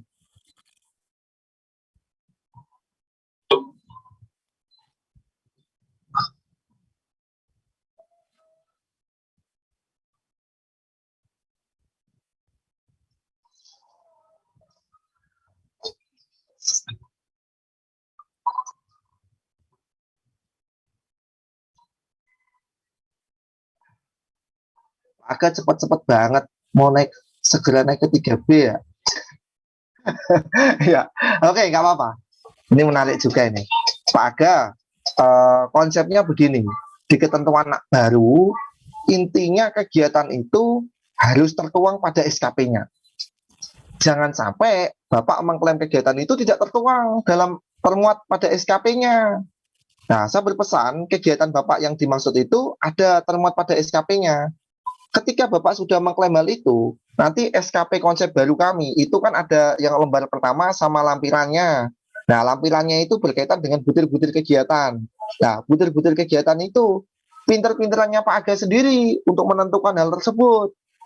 Contohnya kayak gimana Mas Ivan spesifik? Contoh, Bapak kan menentukan angka kredit itu termuat pada SKP. SKP-nya contohnya pemantauan apa, bla bla bla tadi itu. Nah, Bapak rencanakan tuh kegiatan itu biasanya berapa kali rapat? Oh, ternyata dalam 1 tahun itu per 3 bulan ada rapat, berarti ada 4 Pak. 3 kali 4 12, ya 4. Nah, ketika 4 tadi, berarti artinya oh ya udah saya nggak mau maksimal 3 saja di dalam kegiatan ini. Berarti 3 saja Pak yang Bapak klaim. Di dalam SKP-nya itu hanya cuma 3 saja, ya. Ketika sudah 3 Bapak klaim tadi. Nah, 3 itu masing-masing nilainya bobotnya berapa? Nah, terkait dengan hal itu pinter-pinteran kita sebagai perencana misalnya untuk menentukan pasang angka kreditnya. Oh, ternyata satu dokumen saya mau klaim 1,2. Mau saya maksimalkan lagi 2, tergantung kita. Di dalam laporan itu termuat apa saja. Yang perlu saya mau tekankan di sini adalah Bapak sebagai perencana hanya dapat mengklaim kegiatan perencana pertama saja. Mas Ivan ketentuannya kan di atas boleh itu perencana muda, boleh, tapi dengan syarat di sana nggak ada muda dan itu klaim penilaiannya adalah 80%. Nah, gitu Pak Aga.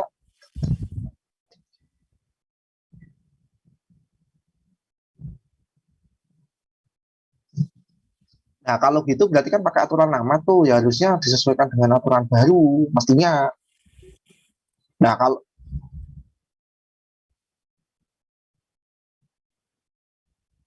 oke, nanti coba di Jogja itu Pak Mugdado udah pensiun nih orangnya. Kenal nggak sampean tuh di Bapeda Jogja itu Pak Mugdado udah pensiun tuh beliau.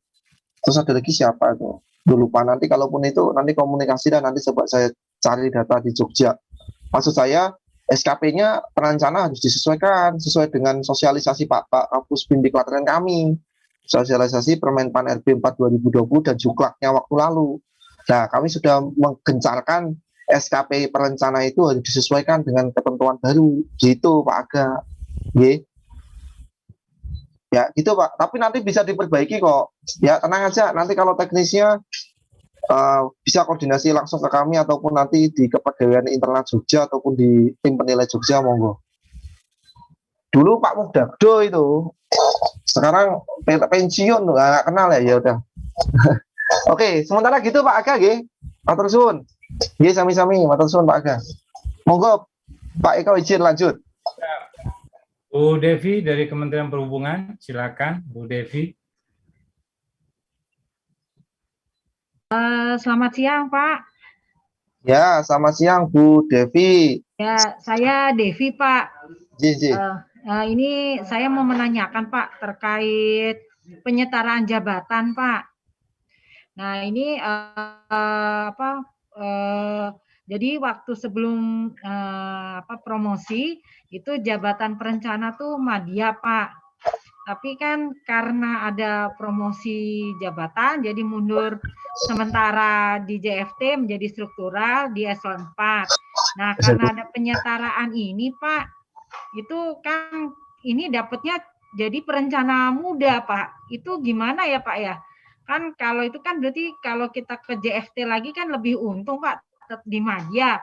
Sedangkan kalau ikut penyetaraan dari pusat Pak, dari kementerian, jadinya perencana muda Pak. Itu jadi kan grade-nya turun. Tadinya 11 jadi ikut yang ini Pak, ikut yang muda gitu loh. Padahal sebenarnya udah Madya gitu. Itu aja sih Pak yang mau saya tanyakan untuk sementara.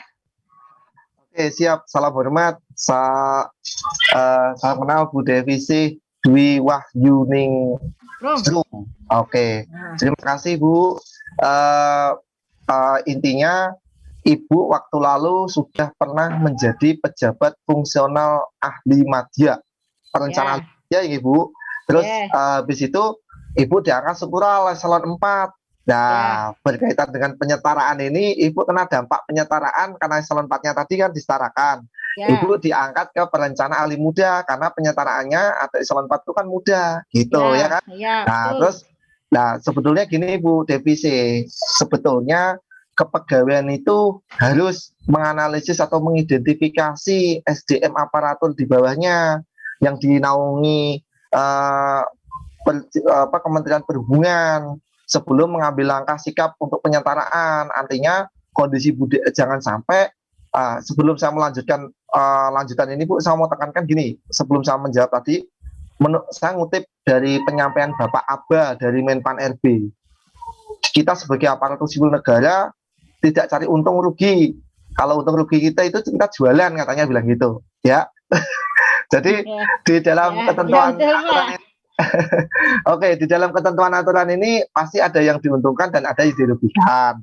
Namun tadi Bu, kembali mestinya kepegawaiannya jenengan di perhubungan cara mengidentifikasi atau ngasih kesempatan tawaran atas nama Bu Devisi Dwi Wahyuning Rum ini mau di penyetaraan atau diangkat kembali ke madjanya gitu. Karena ini plus minus Bu, semuanya Bu, ini plus minus semua. Kalau Ibu mengambil penyetaraan, plusnya adalah mohon maaf nih, finansial atau RP-nya itu masih mengiringi sama strukturalnya, masih sama dengan dengan eselon 4-nya. Namun ketika Ibu melepas, saya nggak mau diangkat penyetaraan, saya mau ikut diangkat kembali, ya Ibu disesuaikan dengan yang mohon maaf sekali lagi kepada Bapak Ibu semua yang ada di sini, tidak bermaksud untuk itu. Bahasanya pernah ada menyampaikannya begini Bu, ada fungsional pertama dan premium. Bahasanya itu yang penyetaraan itu premium pertama gitu, yang tadi yang existing itu premium. Nah kayak gitu-gitu bahasanya. Cuman maksud saya di sini kondisi Ibu itu harusnya disesuaikan dengan madya. Mestinya Ibu diangkat ke madya, harus mengambil sikap jangan ikut penyetaraan. Tapi kalau udah terlanjur begini gimana Mas Ivan? Nah ini kadang sulit ini untuk dijawab. Ini nanti mohon petunjuk dari Pak Iksan Maulana. Nanti saya minta tolong Pak Iksan Maulana untuk menambahkan informasi yang pertanyaan Ibu ini. Karena kalau saya pribadi menjawabnya, harusnya Ibu ngambil langkah menyampaikan ke kepegawaian, tolong atas nama saya jangan ikut penyetaraan. Saya mau ikut pengangkatan kembali waktu lalu sebagai perencana madya. Itu harusnya. Tapi udah kalau terlanjur gini gimana lah ini? Belum sih Pak, mohon izin. Saya belum ada penyetaraan belum. Karena kan saya di UPWT Pak. Oh ya udah kalau gitu, kalau nanti telah terjadi penyetaraan, Ibu langsung mundur, diangkat kembali aja mekanisme pengangkatan. Tapi saran saya, Ibu lapor dulu koordinasi dengan kepegawaian. Tolong sampaikan misalnya kepegawaiannya, hei kepegawaian, tolong atas nama saya jangan libatkan ikut penyetaraan ya. Saya mau diangkat kembali ke fungsional perencana madya saya yang dulu saja. Di jabatan Ibu eselon 4 itu digantikan yang lain biar ikut penyetaraan, nanti nggak ada kekosongan di jabatan itu. Nanti artinya ada regenerasi yang melanjutkan. Saran saya gitu biar nggak kosong banget. Iya Pak. Ya Pak, benar Pak. Ada lagi, karena Bu? Di sini belum ada penyetaraan. Untuk sementara itu dulu Pak. Ya, saran saya Ibu. Karena masih ragu-ragu itu sih Pak. Ya, udah jangan ragu, ikut jadi yang kita madyanya harus saja. Ini kan Pak. Ya, jadi Ya, dilapor lapor ke Kepegawaian Pusat ya Pak ya. Ya, siap Pak. Karena gini Bu, karena gini, nanti kalau Ibu, sami-sami kalau Ibu nanti ikut penyetaraan, Ibu ruginya banyak. Ruginya gimana? Berkaitan dengan karir ya. Mohon maaf, berkaitan dengan karir nih, saya bicara karirnya. Kalau misalnya hari ini Ibu 4A atau 4A anggap aja, Ibu nanti kalau ke 4B itu harus, kalau ikut penyetaraan itu nanti Ibu harus punya kompetensi lagi, madya, nilainya harus memenuhi syarat dulu. Paling tidak 7 tahun itu. Oh gitu. Terus ini Pak, kalau misalnya nih saya ikut nggak ikut penyetaraan nih Pak, jadi ikut kembali lagi ke Nasional Madya. JFT saya yang Madya. Itu ada persyaratan nggak atau udah nyemplung aja? Langsung diangkat kembali Bu. Bahasanya langsung diangkat kembali. Bahasanya dulu Ibu pemberhentian. Kalau bahasa aturan nama dulu itu berhenti sementara. Bahasa dulu itu berhenti sementara karena Ibu JF ke struktural. Namun waktu itu berarti diberhentikan, berarti nanti diangkat kembali Bu. Bahasanya atas nama Bu Devi Sih Dwi Wahyuningrum diangkat kembali ke jabatan fungsional perencana ahli madya. Angka kreditnya yang waktu lalu juga, yang tertinggal waktu lalu. Terakhir ya Pak ya? Ya. Tapi mohon izin Pak, kalau misalnya nih saya diangkat kembali nih ke JFT Madya, terus untuk misalnya untuk mengumpulkan angka kredit, bisa nggak pakai pekerjaan waktu yang struktural Pak? Boleh, karena Ibu waktu itu pernah diangkat ke jabatan fungsional perencana dulunya. Artinya, argo jalan Ibu itu tetap jalan, walaupun Ibu sebagai struktural. Tapi ketika kondisi jalan tadi, Ibu nggak boleh mengklaim saat menduduki jabatan struktural. Ibu boleh mengklaim kegiatannya, yang kegiatan perencanaan yang saat Ibu struktural, itu boleh diklaim setelah Ibu melepas jabatan strukturalnya, gitu Bu. Oh gitu, ya. Jadi misalnya kondisi Ibu 4A, 402, mau 4B, 550. Ya kalau Ibu yakin, karena di ketentuan transisi ini Ibu boleh pakai angka maksimal. Dimaksimalkan aja. Kalau mampu 550, 150 ya luar biasa Ibu, bisa. Tapi kalau ketentuan baru, madya itu maksimal 37,37 sekian. Gitu. Terus nanya lagi Pak, misalnya nih saya kan tadinya JFT muda nih, ada nih teman saya JFT muda. Terus pertanyaan lain ini. Nah, sama sih Pak, tapi fungsional strukturnya itu tidak terkait perencana gitu Pak. Di TU kan tadi ada tuh Pak, kan Bapak bilang nggak boleh ngambil kegiatan kalau saya balik lagi tuh mau udah deh saya fungsional perencana aja gitu ya Pak. Boleh nggak selama saya di struktural kegiatan yang terkait perencana, tapi bukan di bidang perencanaan gitu, boleh nggak Pak?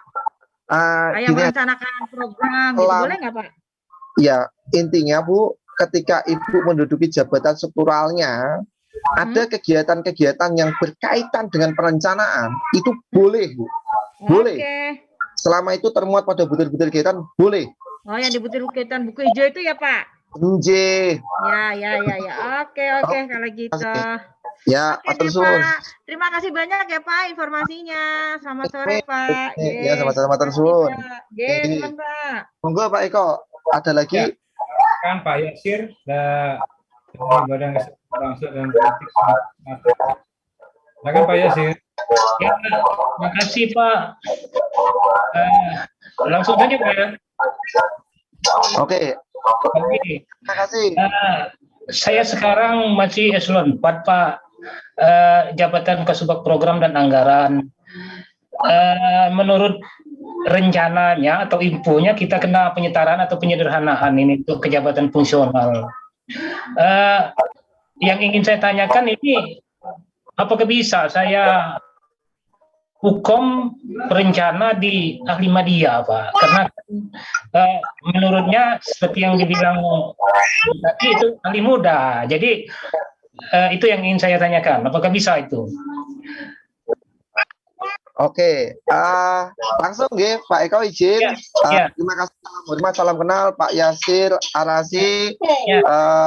Berkenaan dengan hal yang ditanyakan, di daerah nanti betul eselon 4 nanti kan di perencana ahli muda Pak.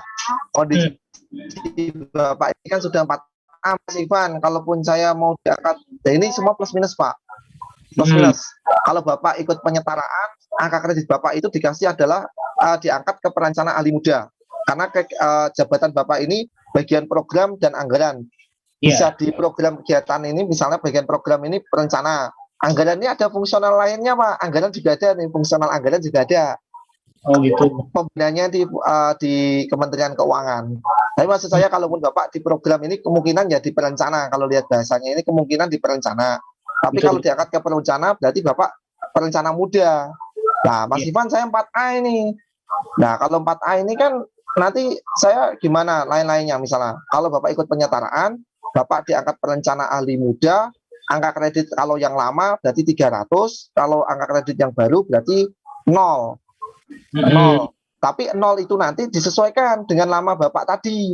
Misalnya Bapak berkinerja di Kasubag program tadi sudah 2 tahun. Berarti dapatnya yang lama 200, tergantung golongannya. Kalau ini 4A berarti angka kredit puncak, Pak. Berarti 300 dan yang satunya itu 0.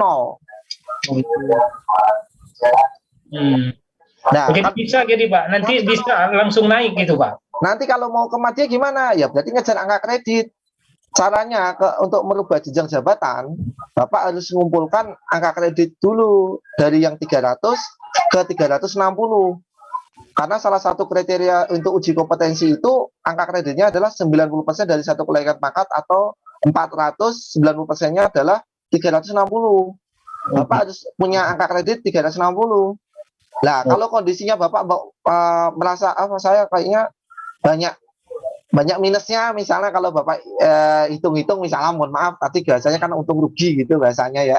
Misalnya banyak minusnya gitu ya, saran saya, kondisi Bapak sudah 4A, Bapak nggak usah ikut penyetaraan.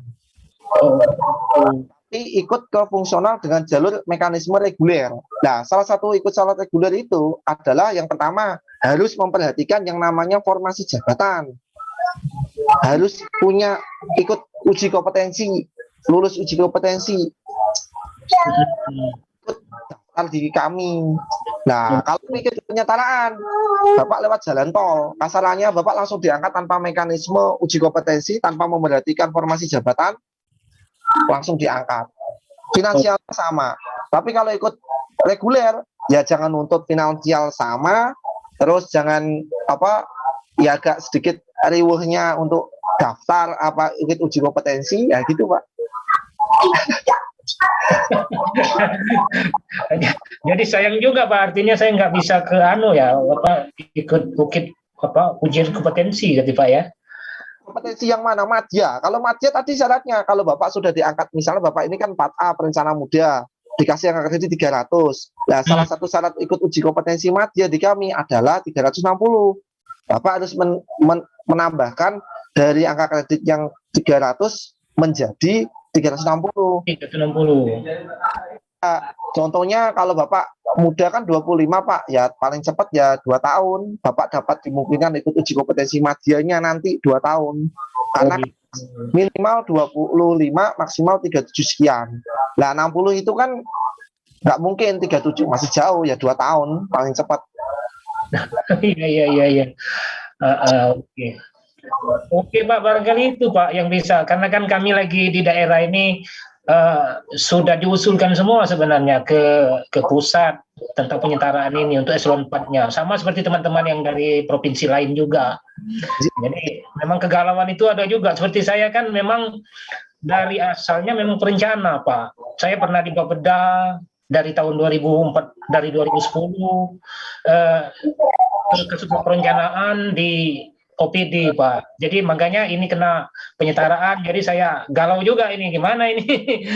Saya maunya sebenarnya Pak perencana di JT perencananya Pak, ikut di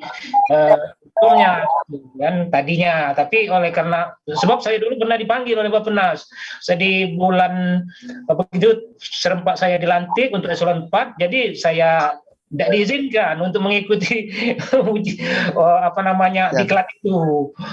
Jadi saya meneruskan ke eselon 4-nya. Memang sudah lama saya ingin berkecimpung di perencanaan ini secara detail kan. Jadi iyalah, nanti saya akan mencoba juga nanti menyesuaikan apa yang telah Bapak sampaikan ini Pak. Oke Pak Nasir, informasi tambahan, kalau Bapak mau ikut jalur reguler, hari ini sampai dengan besok itu pendaftaran gelombang kedua terakhir. Hari ini besok jam 23.59 pendaftaran uji kompetensi jabatan fungsional perencana. Besok. Oh, gitu, Pak. Ya. Hari ini mulai daftarnya Pak ya? Gimana? Masih ada hari ini sama besok? Maksimal besok jam 23.59 ya. Oh, daftarnya seperti biasa di apa nih Pak ya? Di Klaten Bappenas. Oh ya. Cari yang pelatihan jabatan fungsional perencana Pak. Nah nanti pilih ikut untuk yang madya gitu. Tapi dengan catatan Bapak formasinya ada nggak di, mohon maaf, di provinsi jenengan sana?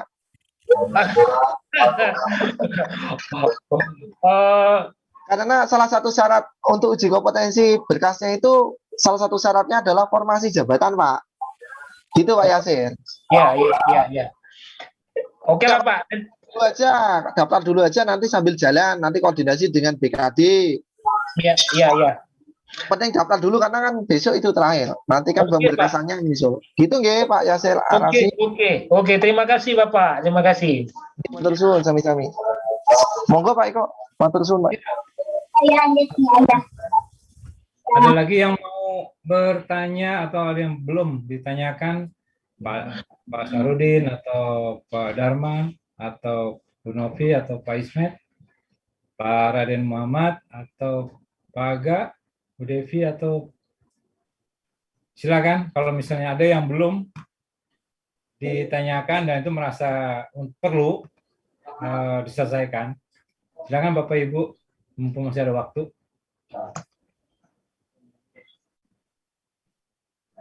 Tidak ada? Cukup puas semuanya terselesaikan oleh para dokter nih?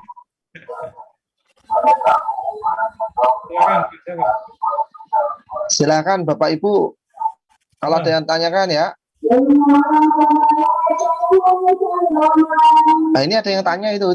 Ada di chat Pak Eko. Ismet, itu pertanyaan, mohon info jika ada. Bisa disilang jumlahan penyetaraan hasilnya.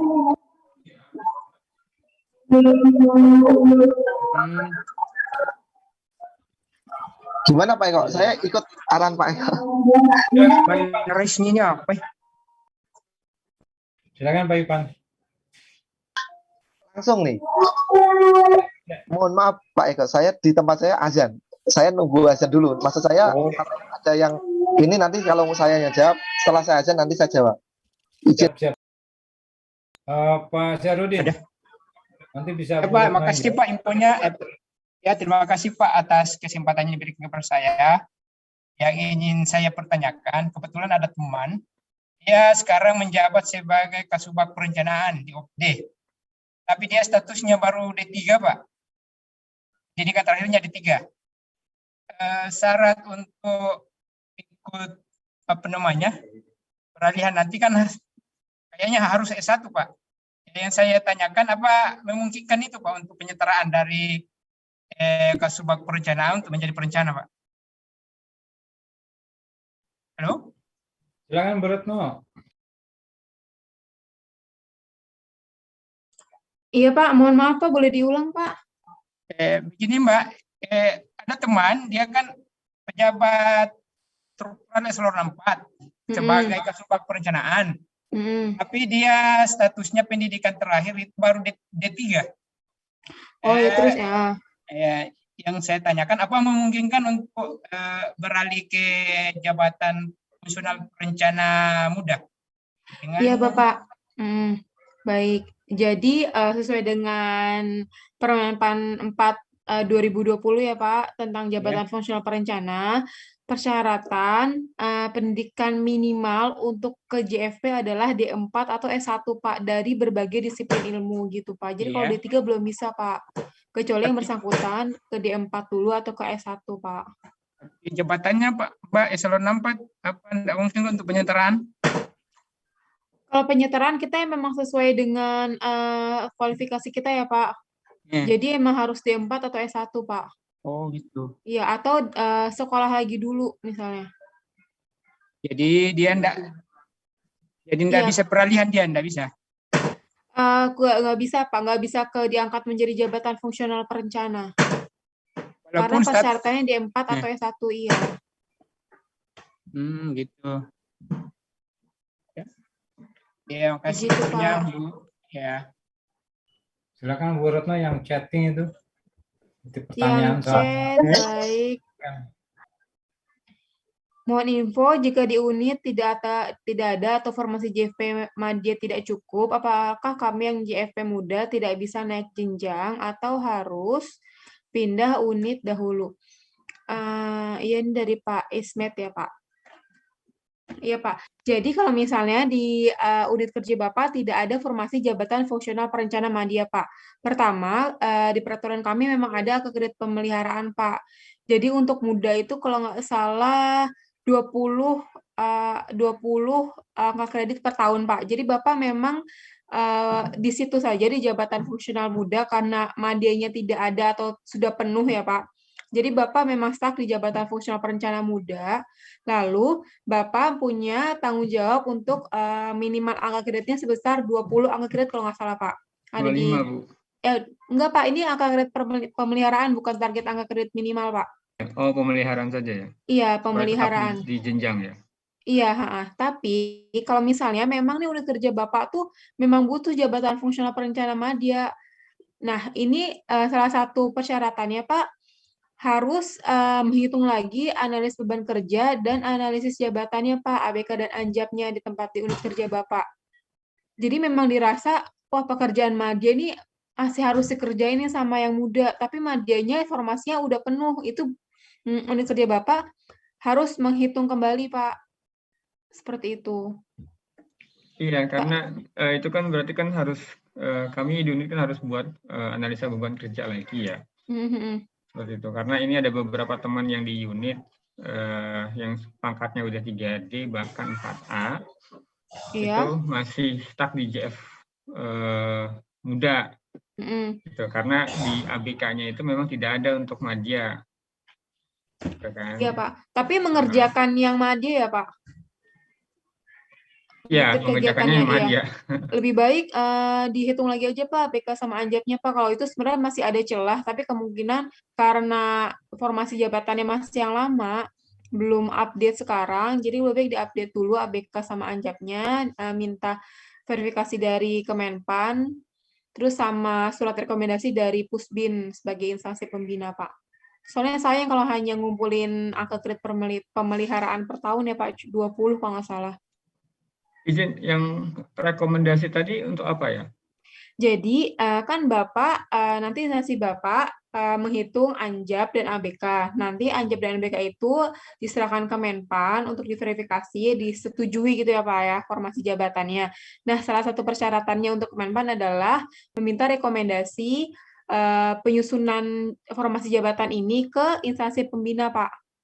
Oh, artinya Pusbin sebagai pembina menyetujui bahwa memang perlu ada penambahan jenjang jabatan tertentu di unit gitu ya? Betul, beserta perhitungan ABK sama anjapnya ya Pak. Bapak bisa lebih lengkapnya ada di Permenpan 1 nomor 1 2020 kalau nggak salah Pak, tentang penyusunan anjap dan ABK. Di situ ada syarat-syaratnya bagaimana cara penyusunannya. Kami harus koordinasi dengan bagian organisasi kepegawaian dulu ya?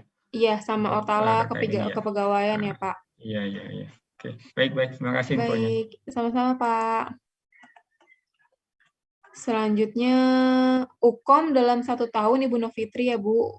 UKOM dalam 1 tahun diadakan berapa kali? Karena UKOM untuk menjadi jabatan fungsional perencana, baru diadakan tahun ini ya Bu. Kalau tahun ini kita mengadakannya sampai saat ini keputusannya 2 kali Bu. Dan masih bisa daftar sampai besok kalau nggak salah Bu. Ini yang kedua. Seperti itu. Bagaimana Bu Novitri?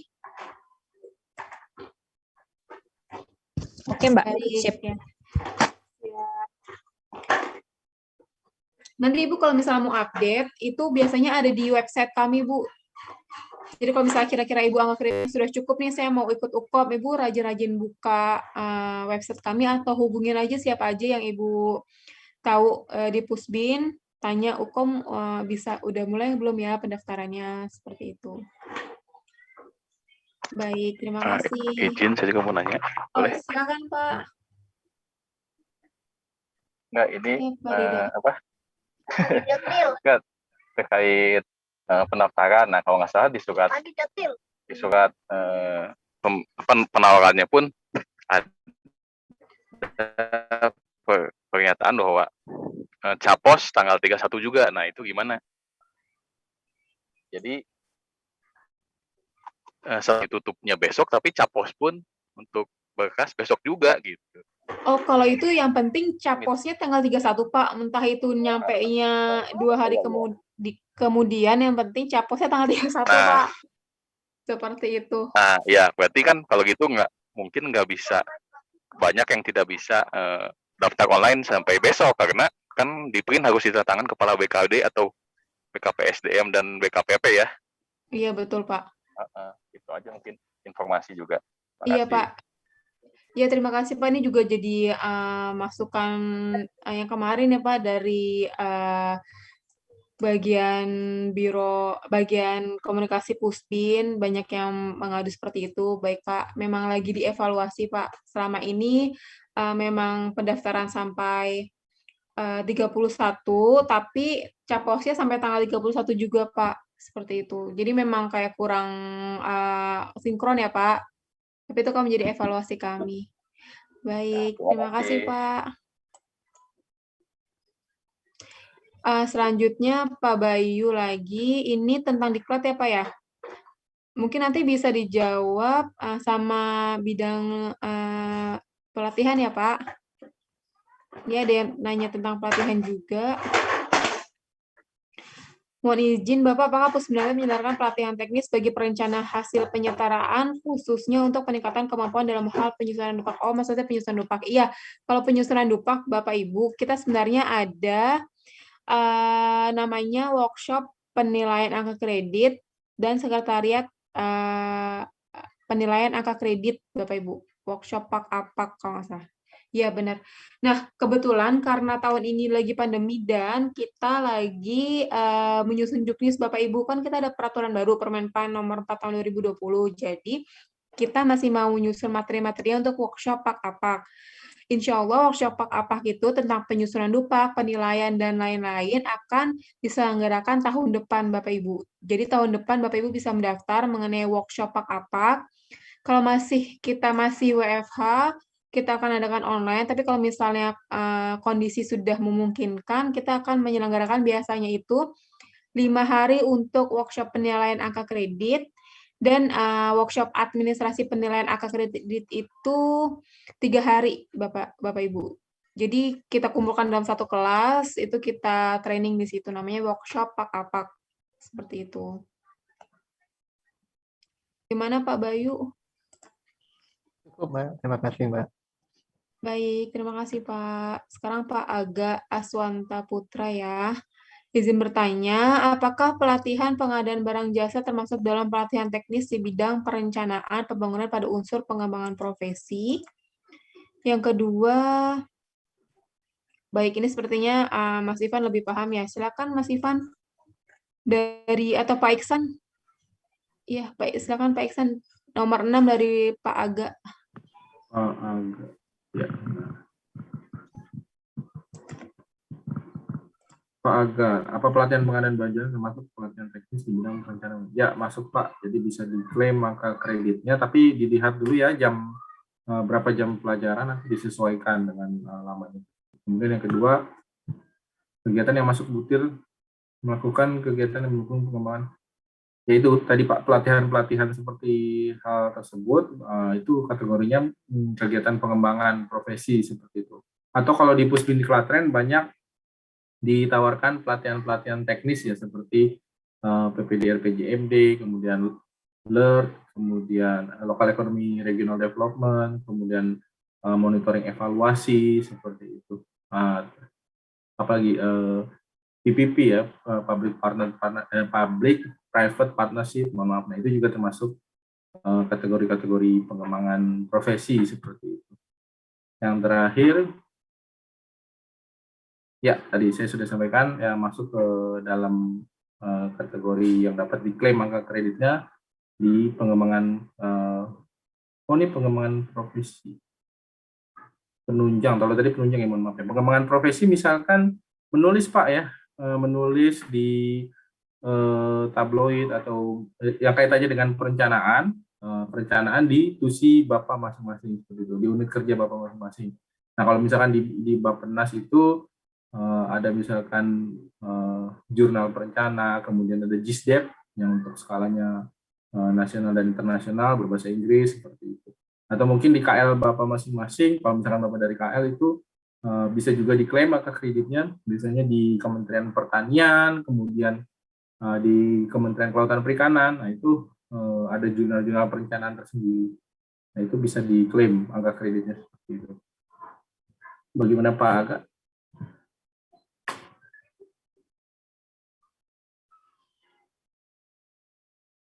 Oh, maksudnya kegiatan ini acara ini, bukan nggak bisa. Kalau acara ini kan konsultasi.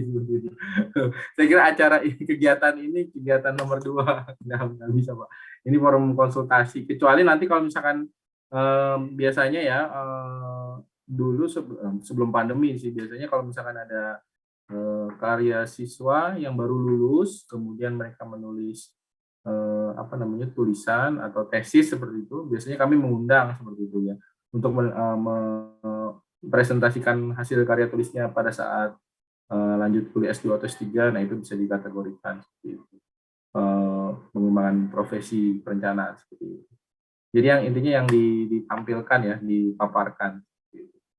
Ya, baik. Ya, sama-sama. Perencana muda di Bapeda Kabupaten. Ini selanjutnya dari Pak Abdul Rahim. Saya fungsional perencana muda di Bapeda Kabupaten untuk tim penilaian kredit saya dari Bapeda Provinsi.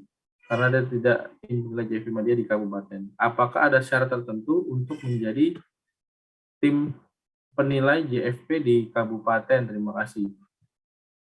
Nah, ini monggo Mas Ivan, tim penilai Mas Ivan. Syarat menjadi tim penilai provinsi atau kabupaten seperti itu. Iya Pak Iksan, sebentar ini saya mau konfirmasi, tadi baru lihat. Iya. Yang ini Pak Iksan, yang sebentar.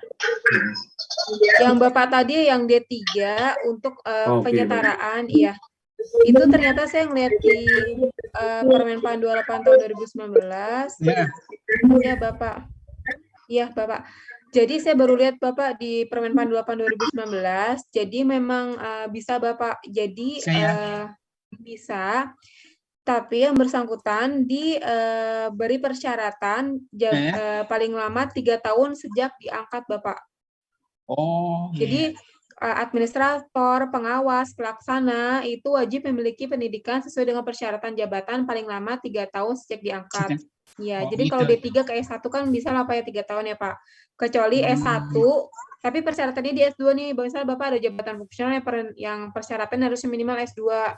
Itu 4 tahun, tapi karena kita jabatan fungsional perencana itu minimal D4 atau S1, jadi yang bersangkutan disetarakan boleh masuk ke JFP, tapi dikasih persyaratan bahwa memenuhi kebutuhan pendidikan paling lama 3 tahun sejak diangkat.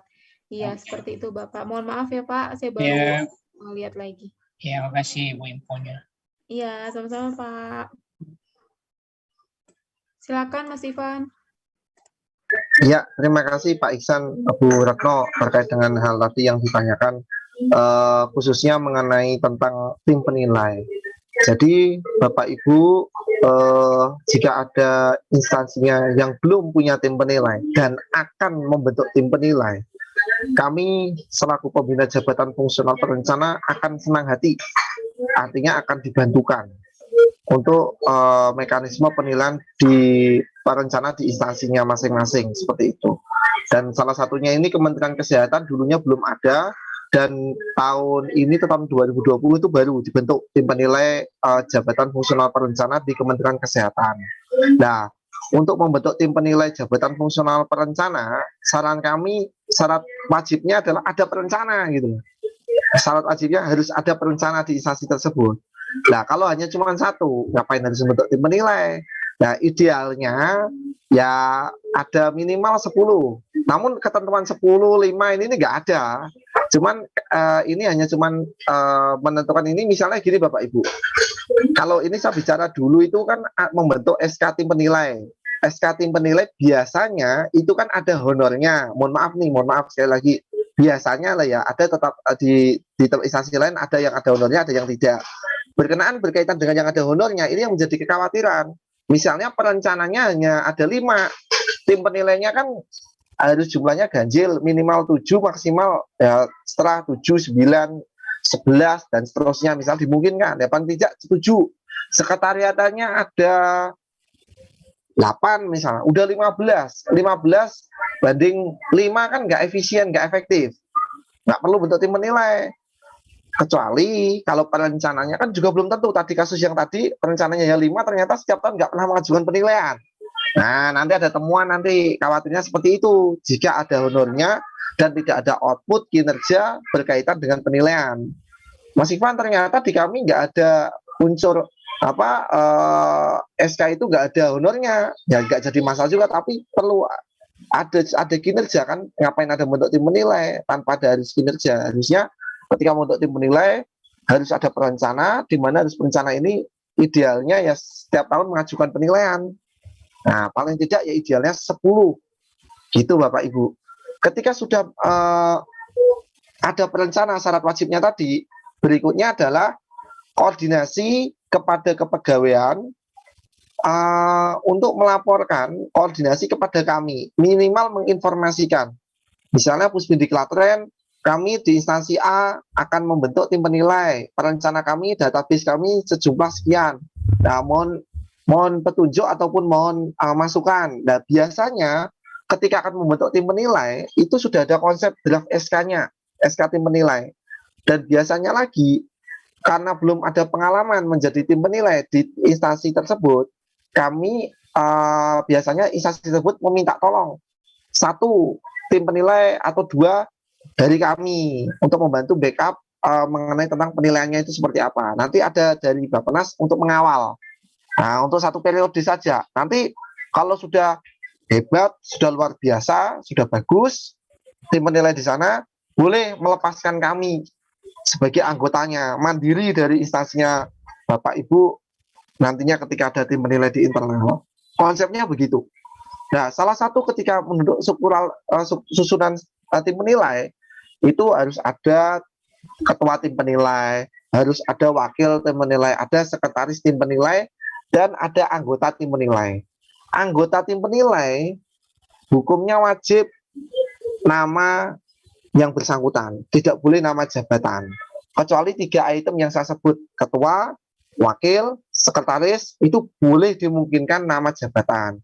Contohnya ketuanya sekda, kalau di daerah, kalau nomor 2-nya wakil sama sekretarisnya kepala BKD dan Bapeda sebagai leading perencananya Bapeda. Seperti itu Bapak Ibu, dan intinya begitu nggih. Kalau misalnya TKL gimana Mas Ivan, sama asesmen, biro perencanaan, serta kepegawaian atau biro SDM gitu. Nah, anggota sekretariatannya gimana? Saya mengutip penyampaian dari Pak Kapus Bindiklatren, kami berharap tim penilai ini harus ada di kepegawaian, artinya ada di BKD atau di Biro Sumber Daya Manusia atau apa bahasanya di sana, atau BPSDM dan Sumber Daya Manusia atau apa, saya juga nggak tahu penamaan di sana. Tapi yang paling penting di kepegawaian nantinya seperti itu. Namun Mas Ivan, kebetulan di instansi kami yang mengeksekusi ini biro perencanaan, ya silakan saja. Kondisi itu dimungkinkan ketika ada aturan ketentuan dari peraturan menteri ataupun peraturan bupati, wali kota ataupun gubernur mengacu penilaian ini pada instansi tertentu, silakan saja. Nah, yang penting ada dasarnya aturan itu aja. Gitu ya Bapak Ibu. Itu Pak Ihsan mungkin yang bisa saya sampaikan mengenai tentang tim penilai Pak Ihsan. Matur suwun.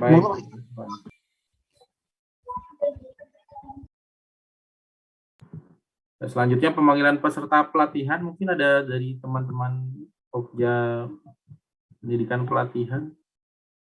Boleh minta tolong di ada Pak Sunarko. Pak John atau Pak Rida, mungkin silakan. Dari Pak Abdul Rahim. sudah daftar pilihan kategori Diklat Perencanaan dan Anggaran. Terima kasih. Ini ada Pak Ali, izin Pak Ali, mohon maaf. Untuk Pak Abdul Rahim ya? Iya Pak Abdul Rahim. Pak Abdul Rahim, kami sudah koordinasi ya dengan Prodi Pelaksana, insya Allah dalam waktu tidak terlalu lama ya. Ya kemarin memang prosesnya agak panjang sih, karena kita persiapan, kemudian koordinasi dengan masing-masing prodi, dan kebetulan yang planning and budgeting ini cukup banyak juga pesertanya. Iya. Semoga Pak. Mudah-mudahan bulan Agustus September ini ya sudah bisa dilaksanakan.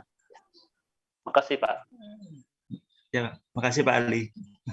Ya, baik. Terima kasih Pak Ali. Pak Ali. Selanjutnya ada Pak Muhammad Ali Murtado dari ASN Daerah Kabupaten Lamongan. ASN Guru, kelas SD, ahli pertama 3A. Tapi saya sedang menempuh satu psikologi. Apakah satu saya sebagai kemenahan kompetisi? Izin Pak Muhammad Ali Murtado, ini maksudnya Bapak ASN Guru fungsional perencana apa bukan ya Pak? Mohon maaf. Pak Ali Murtado, Kabupaten Lamongan. Kalau tidak ada tanggapan, mungkin ya sudah tidak ada lagi. Silakan, masih ada sekitar 8 menit ya menuju pukul 16.00. Apabila ada yang ingin mengajukan pertanyaan. Pak Ali Murtado-nya ada tuh Pak Iksan. Oh ada Pak Ali Murtado, iya. Tapi hanya ini ya, enggak itu ya, enggak menjawab. Iya, apakah Pak Ali jabatan fungsional perencana atau fungsional guru atau dosen seperti itu? Mohon maaf.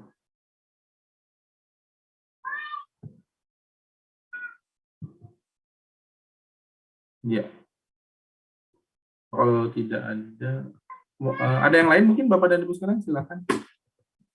Sebelum kami tutup, apabila ada pertanyaan bisa langsung ditanyakan melalui chat atau mungkin langsung raise hand. Silakan Bapak dan Ibu. Ya Pak Syahrudin, silakan Pak. Terima kasih Pak untuk yang kesekian kalinya. Mungkin sekedar usul ini aja Pak. Karena banyak ini teman-teman perencana yang baru. Jadi kita masih kadang bingung ini tentang penyusunan angka kredit. Maksud saya gini Pak, mungkin kalau ada pelatihan berikutnya tentang penyusunan ini angka kredit, mungkin diprioritaskan bagi ASN yang sudah fungsional perencana Pak. Karena kita ini kadang masih bingung Pak, khususnya kita ini yang baru terangkat jadi fungsional. Mungkin itu sebagai semacam usul saja Pak. Terima kasih. Ya, baik Pak Syahrudin. Terkait dengan tata cara pengumpulan angka kredit, ya memang kami kami melaksanakan tadi workshop AKAPAK ya, penilaian angka kredit dan administrasi penilaian angka kredit itu dikhususkan untuk tim penilaian angka kredit dan administrasi penilaian angka kredit atau sekretariat seperti itu. Tapi untuk teman-teman yang sudah menjadi perencana, baik nanti kami coba akan usulkan kepada Pak Kapus. Tapi sebenarnya juga kami apabila ingin dilatih secara khusus, bisa saja diajukan permohonan ke Pak Kapus seperti itu. Kalau beberapa KL juga kami spesifik ngomong tentang pengumpulan angka kredit seperti itu. Atau mungkin kalau misalkan di tempat Bapak sudah ada perwakilan dari PPPI, nah biasanya juga secara secara misalkan ada PPPI di kabupaten atau di kota mana seperti itu, minta koordinasi juga bisa seperti itu. Kami Pak di provinsi? Oh di provinsi ada ya, bisa dikomunikasikan seperti itu Pak, untuk yang kalau teknis ya Pak, teknis untuk pelatihan angka kredit. Tapi tadi itu kami sih untuk tahun 2021 ini untuk pelatihan tentang tata cara pengumpulan angka kredit belum ada, tapi tetap saya akan usulkan Pak pada Pak Kapus itu. Ya terima kasih Pak atas masukan. Terima kasih. Sama-sama Pak. Ya ada lagi kira-kira 5 menit terakhir.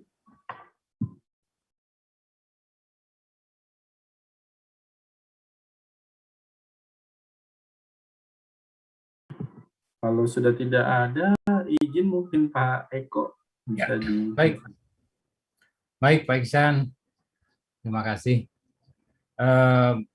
Alhamdulillah kalau memang sudah semuanya terjawab. Dan baiklah Bapak Ibu sekalian, waktunya sudah selesai. Kami dari buka klinik perencanaan ini dari jam 2.